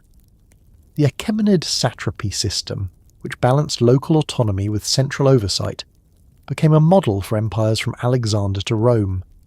The Sassanians refined taxation, land management, and bureaucracy in ways that were adopted by the caliphates. Arabic, which became the language of administration in Islamic lands, was infused with Persian technical vocabulary, reflecting the continuity of Persian expertise. The very idea of a professional bureaucracy staffed by educated elites, which defined much of medieval Islamic governance, owed much to Persian precedent. Language itself was one of Persia's most profound legacies. Middle Persian evolved into New Persian, written in Arabic script but carrying forward the rhythms, vocabulary, and literary traditions of earlier ages. By the 9th and 10th centuries, Persian had re-emerged as a major literary language, used not only in Iran but across Central Asia, the Indian subcontinent, and beyond. Persian poets such as Ferdowsi, Hafez, Rumi, and Omar Khayyam would define the literary canon of the Islamic world. Their works read from Anatolia to India. Ferdowsi's Shahnameh, completed around the year 1010, was especially important, for in recounting the myths, legends, and history of Persia, it preserved the memory of the Achaemenids and Sassanians in poetic form. The Shahnameh gave Persians a cultural identity that transcended political conquest, ensuring that the legacy of their ancestors lived on in story and verse. Art and architecture too carried the echo of Persia. The monumental palaces of Persepolis, the arches of Ctesiphon, and the reliefs of Naqshi Rustam inspired later generations of builders. Islamic architecture in Iran adopted and transformed Sassanian forms, blending them with Arab and Central Asian influences. Domes, iwans, and intricate decorative motifs became hallmarks of Persian Islamic architecture, seen in mosques, madrasas, and palaces. Persian textiles, ceramics, and metalwork continued to circulate across Eurasia, admired for their craftsmanship and beauty. Even in decline, Persia remained a cultural powerhouse, shaping tastes and styles far beyond its borders. The Persian role in global trade further ensured its legacy. Positioned along the Silk Road, Persian merchants and cities facilitated exchanges that carried goods, ideas, and technologies across continents. The Sassanian era had already seen Persia act as an intermediary between China, India, and the Mediterranean, and under Islamic rule this role expanded. Persian merchants and scholars travelled widely, spreading not only material goods but also knowledge. Medicine, astronomy, mathematics, and philosophy were all enriched by Persian contributions, ensuring that Persia's intellectual traditions lived on in the broader Islamic Golden Age. Perhaps the most profound legacy of the Persians was their ability to endure. Conquered by Alexander, they re-emerged under the Parthians. Overshadowed by Rome, they renewed themselves under the Sassanians. Defeated by the Arabs, they did not vanish but transformed, infusing Islamic civilization with their culture. This resilience became a defining feature of Persian identity. The sense that Persia was more than an empire, more than a dynasty, but a civilization that could adapt to new rulers while retaining its essence. It was this adaptability that allowed Persia to continue influencing history long after its armies were gone. In memory and imagination, the Persians remained a touchstone for greatness. For later Iranian dynasties, invoking Cyrus, Darius, or Khosrow was a way of legitimizing their own rule. For poets, Persia's past provided material for epic and allegory. For neighbouring peoples, Persia remained a symbol of wealth, sophistication, and power. Even in Europe, medieval chroniclers remembered the kings of Persia as archetypes of splendour, their courts as models of opulence.